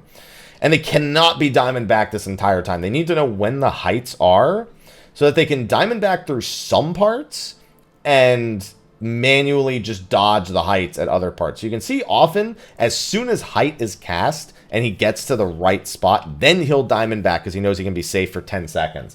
That is just the easiest way to reduce the amount of damage that is taken here, because the other tank also has their hands full and can't be worried about cact guarding every available GCD that they have. And then you'll see another height here in a second. He'll come out of this diamond back and there'll be a height, you know, just a few seconds later. So we just need to be watching him whenever he's not in that. And it's not that bad, but it requires a bit of finesse to get the positioning just quite right. So after that, after Brawler hits 50%, then there's going to be a bunch of orbs that spawn along the outside of the room, and Brawler himself is going to do another mechanic. Remember, Brawler is still randomly doing like a single target tank buster, or a party split damage AoE, or a drill that requires you to be far away. You know, he's got all these possibilities, and you just need to be prepared for every one of them. But when he hits 50%, he takes a lot less damage, and he summons Power Plasma's Alphas and Power Plasma Betas. The Alphas, you can have 2 people diamond back and take them before they reach the center of the room. I believe we have our off tank, as well as the third tank from earlier, be responsible for diamond backing those. And you'll see those are the big orbs, those are the betas. The alphas will always come from the intercardinals, from the diagonals of the room. Whereas the betas can come from 2 of the cardinal directions. So you can see our off tank over there in the top left. He's going to diamond back that orb after he deals with either the tank buster or whatever mechanic comes out of Brawler himself. And somebody else ate the orb that was right next to us. These Power Plasma Betas explode on the group. Biggest person to be afraid of here is the main tank if they don't have diamond back because of height timings. But you can actually reduce the damage of the Power Plasma Betas with magic hammers and addles, as well as, of course, having a Gobskin up. One big thing is you want to make sure somebody stuns one of the Plasma Betas with a stun that lasts a few seconds, so you have time to heal between. The big thing is you can just have the main tank use, the tank on Brawler use phase on one of the beta orbs. Or you can have somebody cast a couple of perpetual rays on one of them to get it behind. I think they can be movement slowed as well with reflux, but that might make them too far spread apart, might drag the phase on longer than necessary. So we just have our tank on Brawler phase one of them, and then it staggers the explosions enough that we don't have to worry about somebody dying. Now, after Brawler becomes targetable again, kill him real quick. He's probably still going to get another mechanic like you see here, and then there will be a height. And at this point, you need to pretty carefully time pushing Swindler and Vortexer. So we have one tank pick up Vortexer. We have the tank who took Brawler pick up Vortexer and drag it over to that side of the arena, over to where our 1 marker is. And then we push Vortexer, which will do a giant room-wide... we push Swindler first. And we will do a giant... It'll do a giant AoE. And then we'll push Vortexer a couple of seconds later. And... That'll be that, and then we just have to do a couple of mechanics and we're all done. So this was the OG strat for A8 Savage. I know there's another one where you kill a different bot first. I'd actually like someone, if you in the comment section, if you have a reference to that, to put the updated A8 Savage one where you actually leave Brawler alive and you kill, I think it's Swindler first, which gets rid of the height errors, and I think gets rid of the enumerations as well. And instead, you just have Vortexer and Brawler. If you have a reference to that, please put that in the comment section below, because I don't know that strat, because I didn't learn that strat way back when. So I can't really advise on it. I can only advise on what we're doing here. For the Vortexer Swindler strategy, we break up into 2 groups of 4. And there's only going to be one enumeration here. Enumeration meaning you have to have whatever number of orbs the enumerator has. You need to make sure that many people eat the AoE, no more, no less. So we just have to do our heights here while making sure we meet the right number of people inside the enumerations. You can set priorities for this. You can wing it. We did a little bit of both. It worked out for us. That was a 3 up there that ended up working out. Everyone against the wall, bait these AoEs. At this point, you have a compressed lightning, which is going to explode. We just have 2 people split the damage from that. But we can also outright kill Vortexer and Swindler here before it goes off. We just didn't on this individual pull. Once all 4 of the bots are done, you're going to move on to the Brute Justice phase, which fortunately isn't that bad. Really the biggest struggle here is going to be Gavel. We all Diamondback this a little bit early, and then we come out of it and immediately start DPSing. Now, you don't need to Diamondback this. You can just Swift cast it, and with Gobskin, it's enough to survive. So that way you don't have to risk losing like a GCD here as soon as the Brute Justice becomes targetable. It's up to you. It's just... I had spare MP budget, so I decided to do it. You see one of our DPS actually avail the main tank and let him take all of the damage through his Diamondback. That way they can start their opener as soon as the boss is possibly targetable. So as for this, this is just standard Brute Justice stuff for this part right here. Tank makes sure to get aggro on him, and then we don't Blue Mage anything until second intermission really here, where we're going to Diamondback cheese a lot of the second intermission that comes out. Now, if you have everyone doing enough damage here, you can skip intermission 1. I have no doubts about that. We don't do it in this footage, though. We had one pull where it was at like 2% going into intermission 1, which we could have totally gotten into intermission 2. For that, this is just all standard Brute Justice stuff. The only thing that's kind of worth noting here is the game doesn't really give a crap what role you are performing in the fight. It's just going to give people debuffs, and you need to be able to react to it. So there's a split damage marker and 2 praise. Normally, those go on not specific people, but specific roles. Or they're at least somewhat predictable. This can go on anybody. Everybody needs to pay attention to who has prey, especially the main tank. The main tank can get prey, the main tank can get the split damage marker, and they are going to have to deal with a flamethrower here too. There's no time to Diamondback any of it, realistically. I mean, they could technically, but they're also being responsible for another mechanic. So ideally, it's probably best to just have the main tank Diamondback here and have another tank or another player be responsible for the super jump that's going to happen later. But we didn't do that. We just decided to not think like Blue Mages and just do it the normal way, where you stack on one side, bait the targeted AoEs, have the 2 praise leave the group, and then make sure the tank does whatever it is they actually have to do. Then dodge the Mega Beam that comes right after, and have an assigned player be the faraway player. Now, one little trick that you see here is this... Oh, oops, I went back to the start. So the super jump actually targets the person who's furthest away, and then jumps to them. After super jump is done casting, though, you can see that the person who actually was the target jumps in. Now, that looks really scary right there, to have the boss essentially land where it was with the super jump, because it is an AoE, and it is a knockback. But the way it snapshots where the damage is going to be dealt on the arena is irrelevant of the position of the tank when the jump actually hits. So our tank actually jumps in there right as super jump finishes casting and keeps the boss in melee range. It's a fun little trick. Whoever is your super jump bait should have Mighty Guard up and should do that, most likely, because we can't give them like a Locriums or big shields for that. So it's just safest to have Mighty Guard for it. After that, everyone gets behind it, does Apocalyptic Ray, just don't stand in that, and then it goes back to just being standard Brute Justice. Now, one thing I will say is double Rocket Punch, we just Diamondback it. It's supposed to be split between 2 tanks, but you can Diamondback that, and in this case, the extra Flamethrower that comes after in the second set. And that's just how we decided to go about it. And this is the example of the tank getting the split damage marker, and then us needing to kind of stand there and split it with him while dodging the Mega Beam. And then after this, right about at this point, during this super jump cast, we have everybody put up Mighty Guard, because there's going to be no targets to hit for this part, and there's going to be a lot of damage going out. So it just makes the damage going out much easier to manage. We try to use Exuviation as healers more here instead of directly White Winding. The main tank throws some White Winds out, so that way he can make sure he's top of the aggro, because everybody still has Mighty Guard here. So bear that in mind. If you're the main tank, it's not a bad idea to White Wind a bunch here, just to make sure aggro doesn't get a little bit out of control. Other than that, it's standard intermission 1 for Brute Justice. If you don't know it, I would highly advise looking up like a full guide of that. We have assigned positions. There's just a whole bunch of mechanics, heights, Mega Beams, Blaster Mirages, a Tank Buster that comes out right here. This is the only thing I can probably advise a little bit on, is how the tank actually goes about doing this part.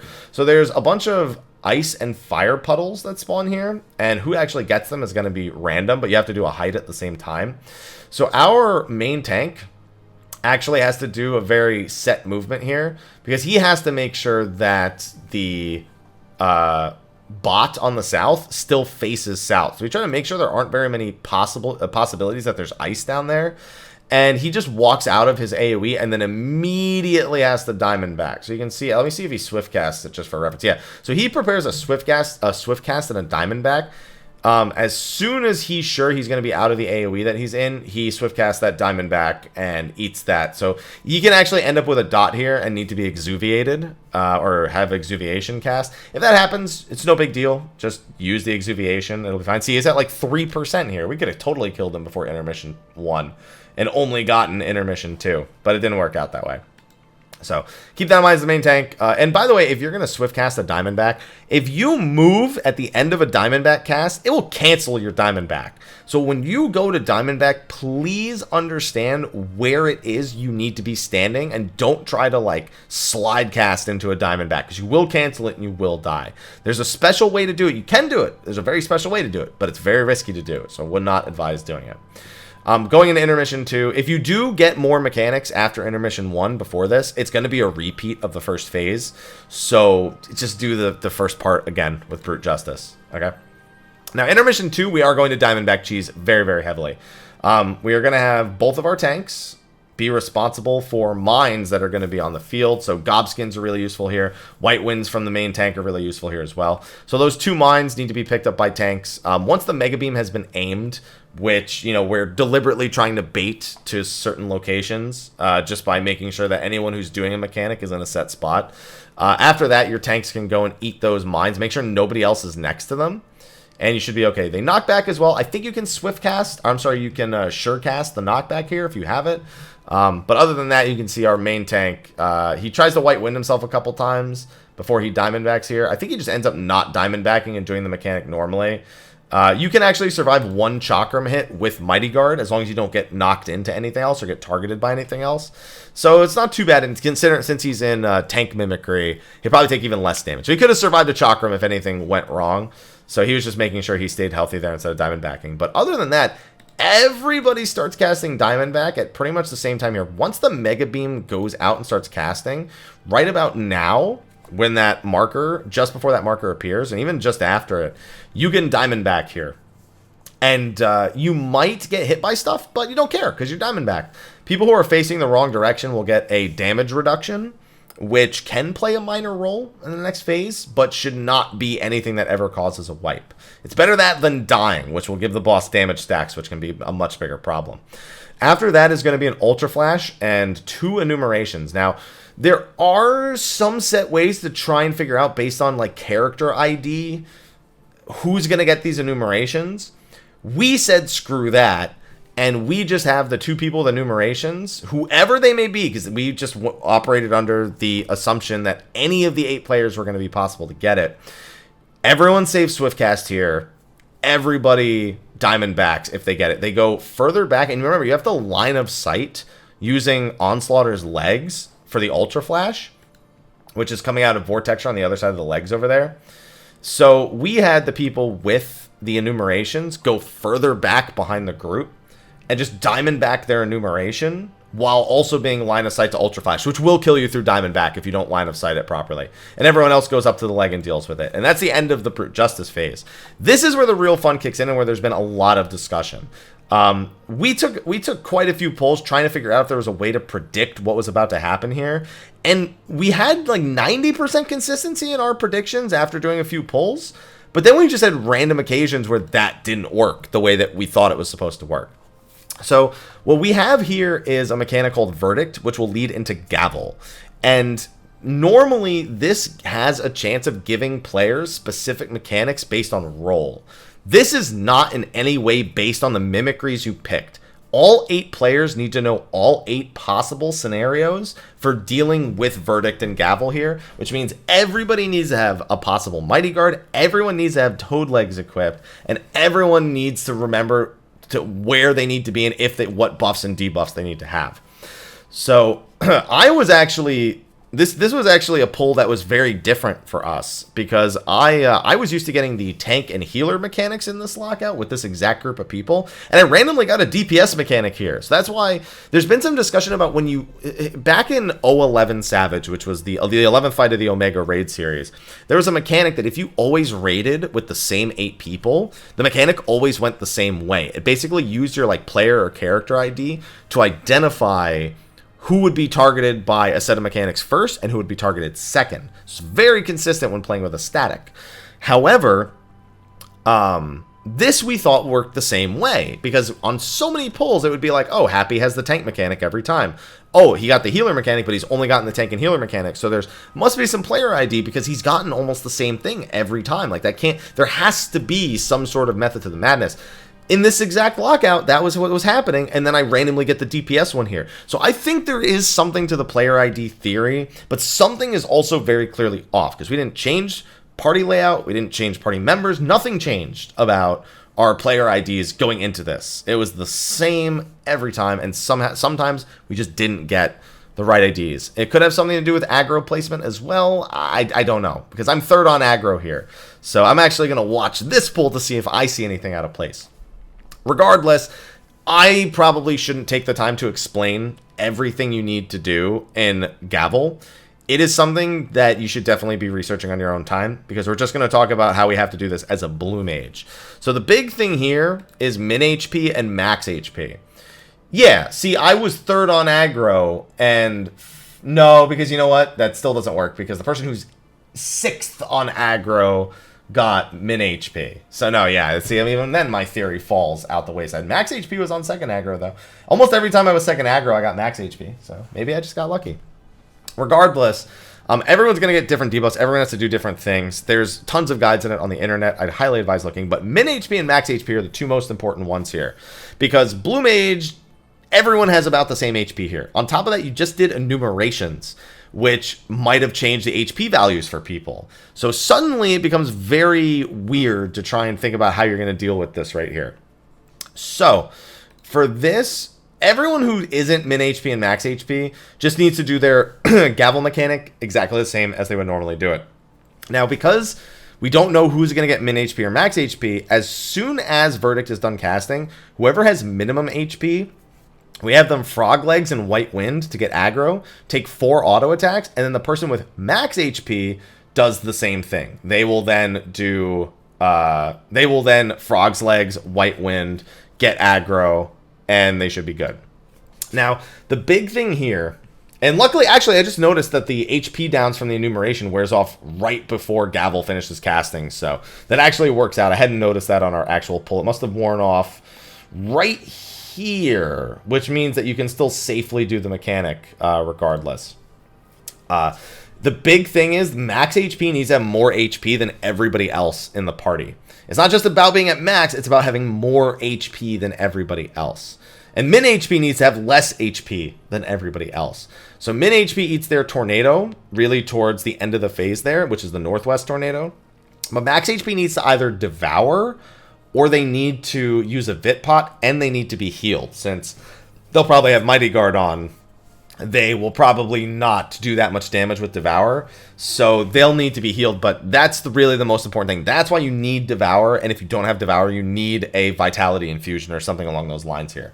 And everyone needs to be at the same food, because you need to make sure the conditions for the max HP person having the most HP is 100% reliable, regardless of who gets it. So the whole player ID thing aside, that is probably the most work we had to do to figure out this phase in this fight, was that part right there. After that, we can start Diamondback and Final Sting cheesing the remainder of the fight. We have to do some of it normally, but we also don't have to do some of it normally. So right here is just a lot of DPS bursts that we like to focus on, but you'll notice that one person has a water debuff. Now, normally you're supposed to split that damage, and you're supposed to spawn a water tornado, and then you're supposed to disarm that water tornado with the flamethrower that comes out of Brute Justice.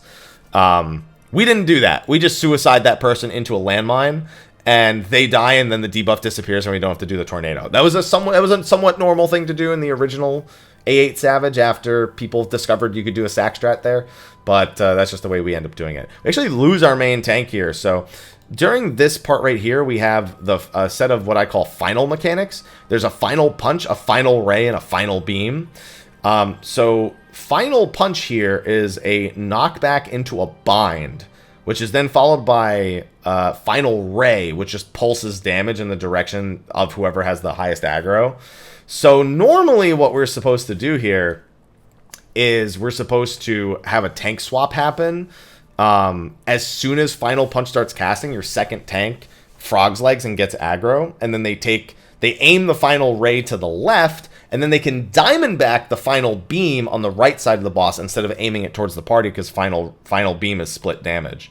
That didn't happen here. We kind of messed this up, and even though the off tank pulled aggro, it wasn't at the right time, so the main tank took all three mechanics and died, which did not work out for them because the diamondback, it wasn't supposed to go that way, so I don't think they had the diamondback ready for it. I think they tried to swift cast it right here. No, I think they tried to swift cast a white wind instead. Oh, you know, that might have actually pulled aggro back, that swift casted white wind. Yep, it definitely did, because I just looked at the boss. Yeah, the boss has aggro on him during final punch. Then the aggro's on Raimi here, which should absolutely turn the final beam. But then he swift casts. Swift casts the white wind right before and takes the hit. Yeah, that's unfortunate. Anyway, fun to notice the thing. After that, it's another one of these short needle, long needle phases. But now we have, on top of the split damage, there's the mine. And that's the mine that the person's going to suicide to. It needs to be disarmed anyway as a mechanic. So suiciding the water marker into it is a very reliable thing to do. Now here, we're going to heal up, but this is going to be another diamondback cheese. There's going to be an enumeration, and as soon as everyone sees that enumeration appear over somebody's head, if everybody diamondbacks, you should safely make it through the next slew of mechanics without any fear of dying. So there's a mega beam here, followed by a super jump, which we actually organized it so the person who would be furthest was still our main tank who had just been rezzed. So they diamondbacked the furthest away from everybody else, and it worked just fine. And then here, it's just a matter of finishing up the boss. There's going to be short needles here, which are just the room-wide AoEs, which you can just gobskin and white wind through. And then there's going to be another set. So this is what it looks like normally when you do it all the way correctly with the final punch. So the final punch hits the main tank right here. The blue mage, the off-tank blue mage, pulls aggro and aims the final ray. And then they diamondback the final beam on the other side, and nobody else has to deal with it. Now, at about 30% HP, you can final sting cheese Brute Justice here to finish him off. If you Moonflute, Whistle, Int Pot, and final sting Brute Justice right there, each one does about 4 to 4.5% of his health. And so if everyone does it, he's dead. And you don't even have to worry about this last part right here. We kind of panicked here because we were supposed to have it dead now, but we had too many deaths, so we didn't get to do the Moonflutes at the right time. We just committed to it anyway. We just tried to keep some people alive while they set up for the final sting, and it ended up working out. During the last Moonflute, when you have the whistle up, throwing out all your OGCD primal spells before you final sting is the way to go about it, because you want that super boosted, that 50% increase on all those primal spells. You just have to make sure you get the final sting before Moonflute eliminates you. I also had no MP here because I wasn't blood draining, because I didn't expect to have this issue here. So I just have to exuviate a few times here just to keep people alive. Then I couldn't find final sting on my bar. I couldn't find whistle on my bar. I was scared we were gonna wipe here, but it ended up working out. So I ended up finishing it up. That's the end. Final sting cheese makes that final last part not really much a concern. You just have to make sure everybody does it, or it starts to go south real quick. You can see just how quick every final sting, like 4%, 4%, 4%. I boosted the final sting at the very least. I just didn't whistle it. So it could have been just a little bit stronger. And I didn't int pot it. But that's Brute Justice. The biggest thing are definitely the Diamondbacks during Intermission 2. Gavel and the max HP thing with Devour, as well as diamondbacking and sacking the water tornado that happens here, just so you don't have to deal with the water tornado mechanic at all. Definitely the hardest fight of the bunch, but that doesn't mean A12 is any slouch. It's a little bit more cheesable than even this is. And even it's less cheesable at some parts and more cheesable at other parts. A12 is definitely a full discussion to be had. So this video is already going on like an hour and a half. Let's wrap it up with A12 Savage. All right, the final fight in the Morbol mount. Oh, man. This was a little bit tougher in ways I didn't expect. Once again, we are at item level relevance here. So Alexander is hitting you as if you are item level relevant.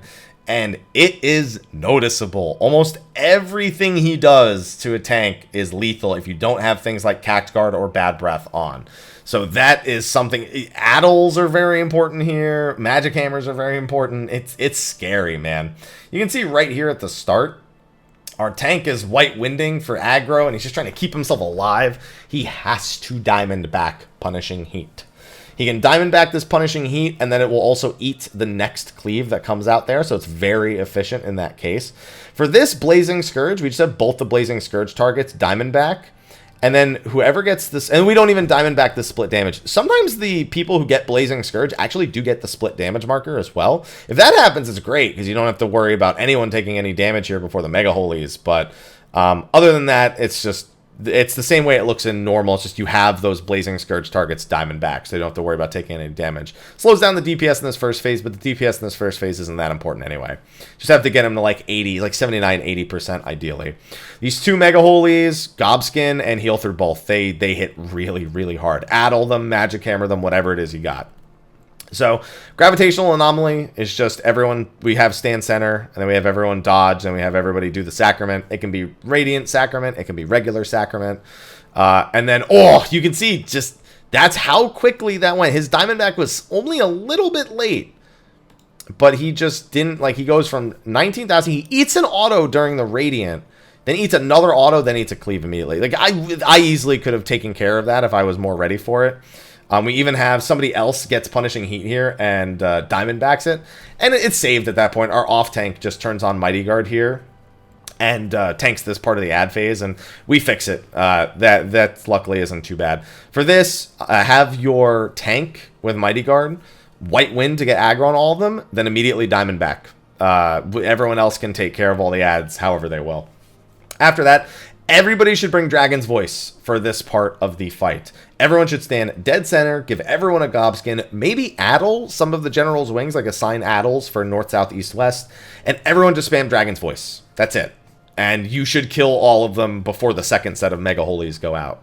Our tank who died is trying to get some MP back, blood draining.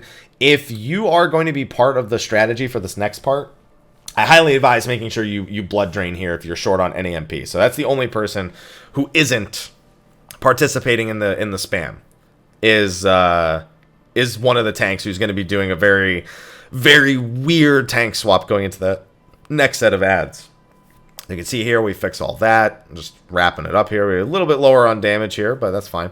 So this was probably one of the scariest parts of the fight, and it's scary for really weird reasons. So one tank picks up the General's Might, and the other tank picks up the General's Time. And there's really no safe spot to Diamond back here at the start. So very special attention needs to be given to both of those tanks. If they can Bad Breath their target, if you can addle the General's Time, if they can Cact Guard each other, if you have Gobskin up, you really want all those resources into keeping them alive for the first 10 seconds or so of this. It just helps the MP budget. It helps the positioning of the enemies while they deal with this early part right here. All of it just helps immensely.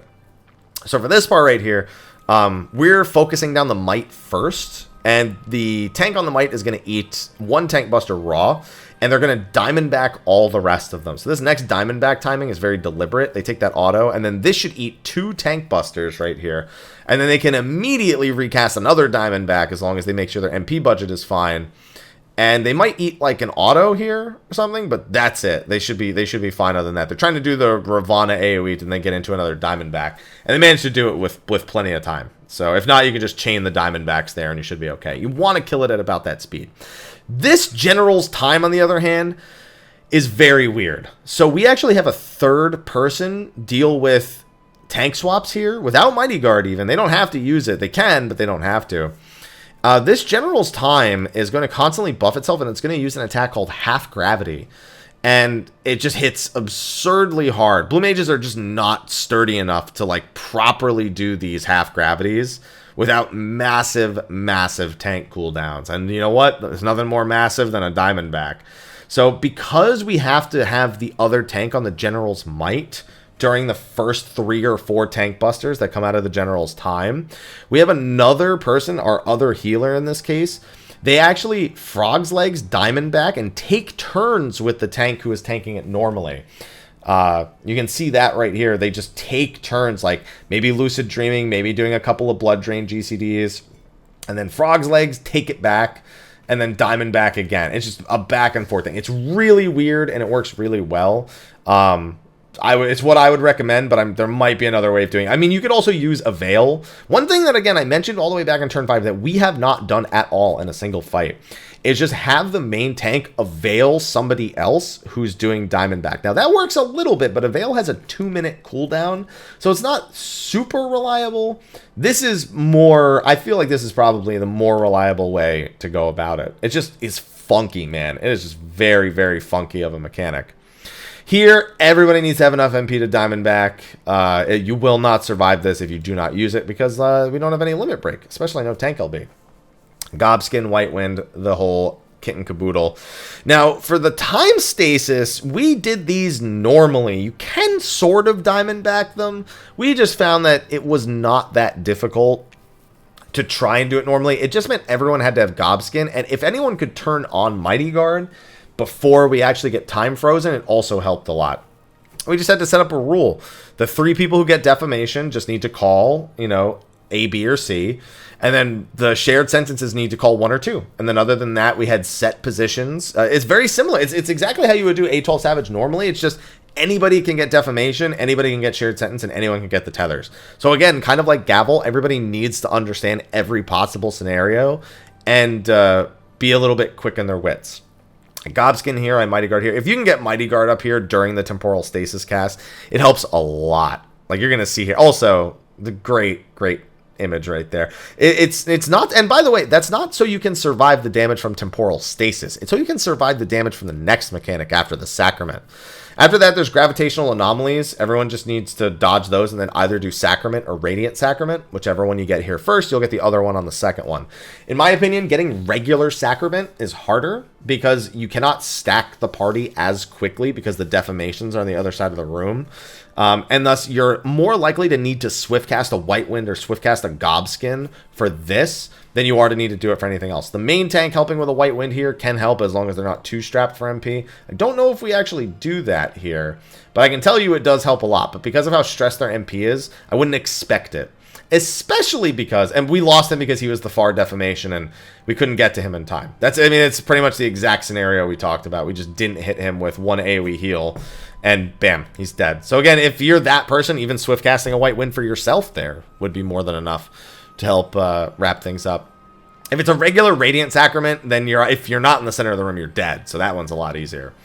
So going into this, we actually have our tank eat a raw tank buster here.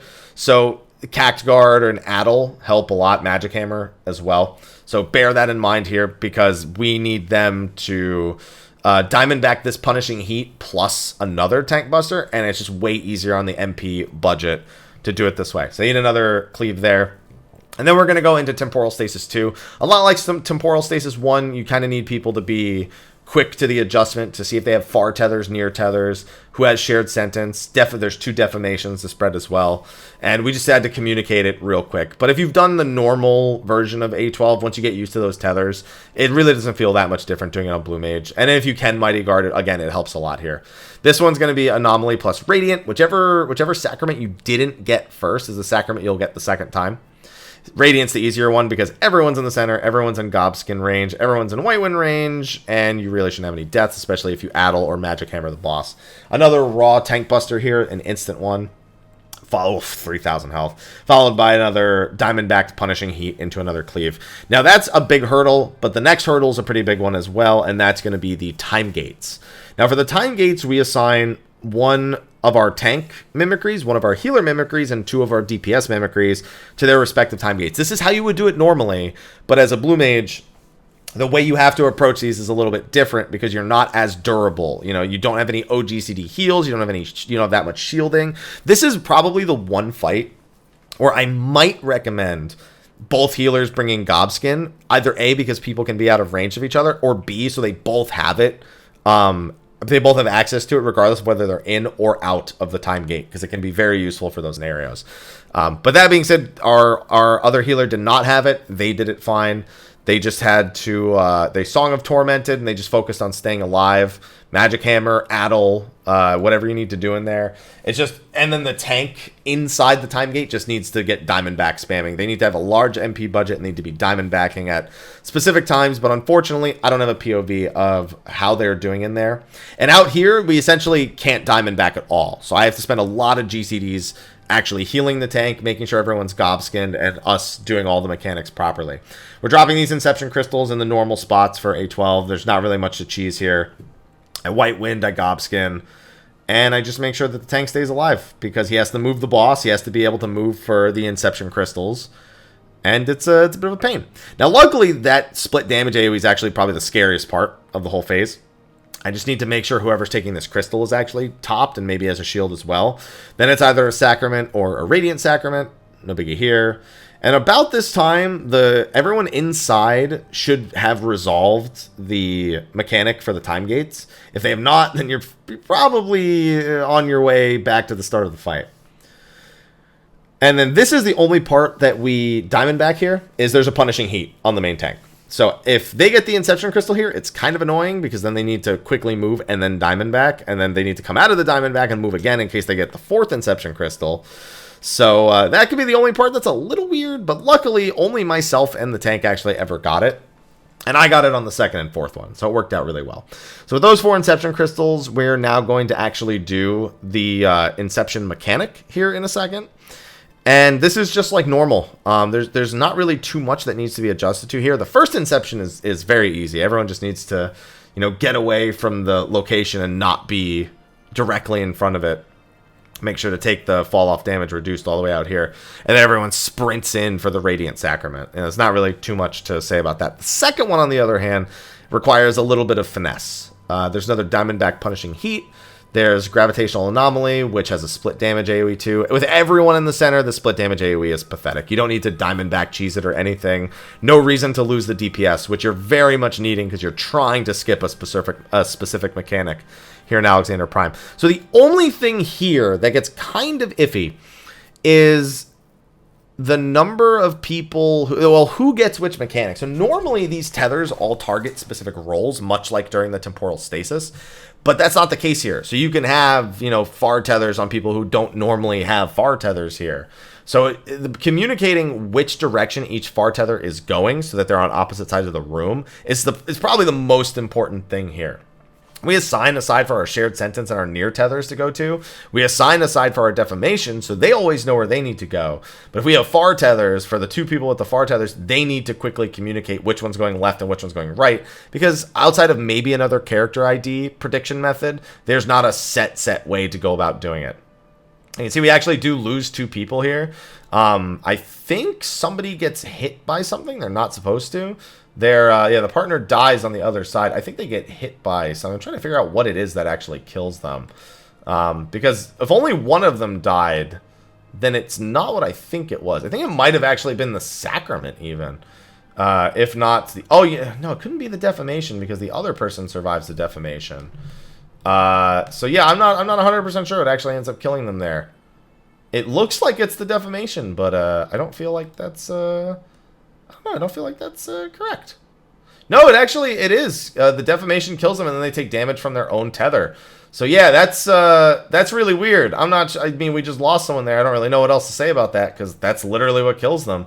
They get hit by the defamation, then their own tether explodes, and then the other person who's tethered to them dies because they died. So that maybe could use a little bit more finessing. I'm not sure exactly how you would go about doing that, unless you just want to send the defamation to another spot and Diamondback so they can survive stuff. It's kind of weird.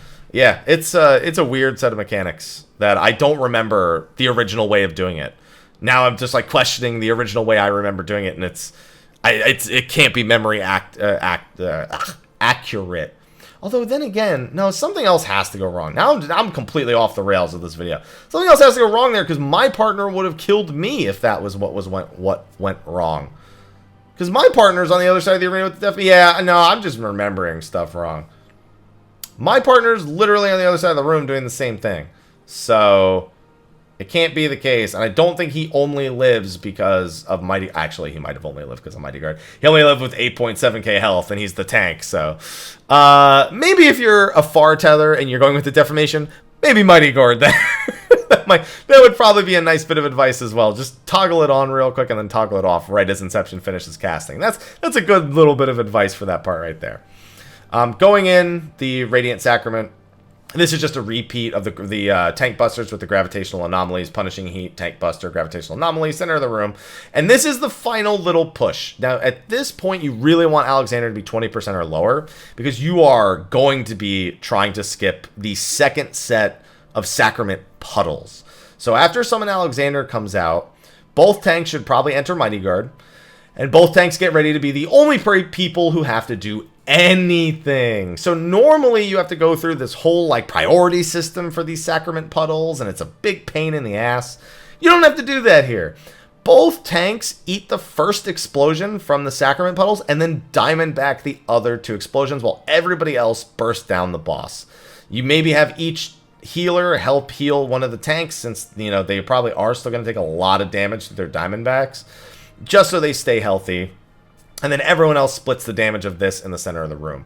Now, one thing that was a little scary here, and that almost kills people, because there's not really much you can do about it, is the Holy Bleed that comes out. Originally, we had everybody Mighty Guard here. We decided to just gobskin through it, and if you have Devour, use that too, just for the little bit of extra health. Just to make sure that everybody stays safe through this part right here. So, with them diamond backing the Sacrament puddles, we are in the final stretch. We are going to be Final Sting finishing him here. And I forget where Final Sting is on my bar again, just like A8 Savage, because I'm just so not thinking about it. Holy Scourge is a tank buster. It's a repeated hit tank buster that needs to be diamond backed. And at this point, as soon as Alexander Prime hits about 10% HP, everybody needs to Fine Whistle. Everybody needs to Moon Flute, and everyone needs to pop off their primal spells and then Final Sting. You can see we all go through it. I'm the last one to land my hit, and I barely remembered where it was on my bar. And that's it. With that, you have your Marlboro mount. You've beaten all of the raids that are required for that, and you feel really good about yourself because it is actually a lot of freaking fun. Just remember where Final Sting is on your bar. Don't be me. Just don't be me. Even with only 4 people doing the final stings, it goes so fast at the very end there. And if you don't skip that second set of Sacrament puddles, it gets really bad really fast. Even the original A12 Savage, that was a massive hurdle for anyone who didn't have Alexander dead by the time they had to do that. Because the Communion puddles need to be dropped in very set places. You still need to do the Sacrament puddles. And I'm fairly certain the bleed that comes from the Communion puddles goes through Diamondback. So if your tanks get it and they need to be doing the Sacraments at the same time, it's bad, okay? It's really, really bad. So you just don't want to have to do the second Void of Repentance, which summons the Sacrament puddles. And with that, that's my like 2-hour guide on the Morbol mount. It was more of a discussion thing. I like doing discussion things like this for Savage, for Ultimate. I find it to be very fun to look back and see things that maybe could have been done better. And hopefully this helps you understand special ways of approaching this fight. I think tanking is the hardest thing. And if I can find some POVs of Perez, I'd actually like to include those because he was the tank for all of these. He's just... He really got all this nailed down. And, of course, shout out to the other tanks who we did this with. We had Raimi, we had Violent. Everyone who participated in all of these, it was awesome getting to do it with them. It's nice to have that Morbol mount. And I hope some of you out there will take the time to maybe try this out because it's a really fun alternate way of dealing with some old fights and getting a little bit of longevity out of the Blue Mage job. Anyway, with that is going to be a wrap for my 2-hour guide on this. I still have other videos, Blue Mage videos, and Q&A videos that I need to get working on. So I'm going to go do that after I grab some dinner. Thank you for watching this video. Be sure to like, favorite, subscribe, and share. And stay tuned for more content on Final Fantasy XIV because I've actually got quite a few videos to make in the next several weeks. Anyway, thanks for watching. And until next time, take care.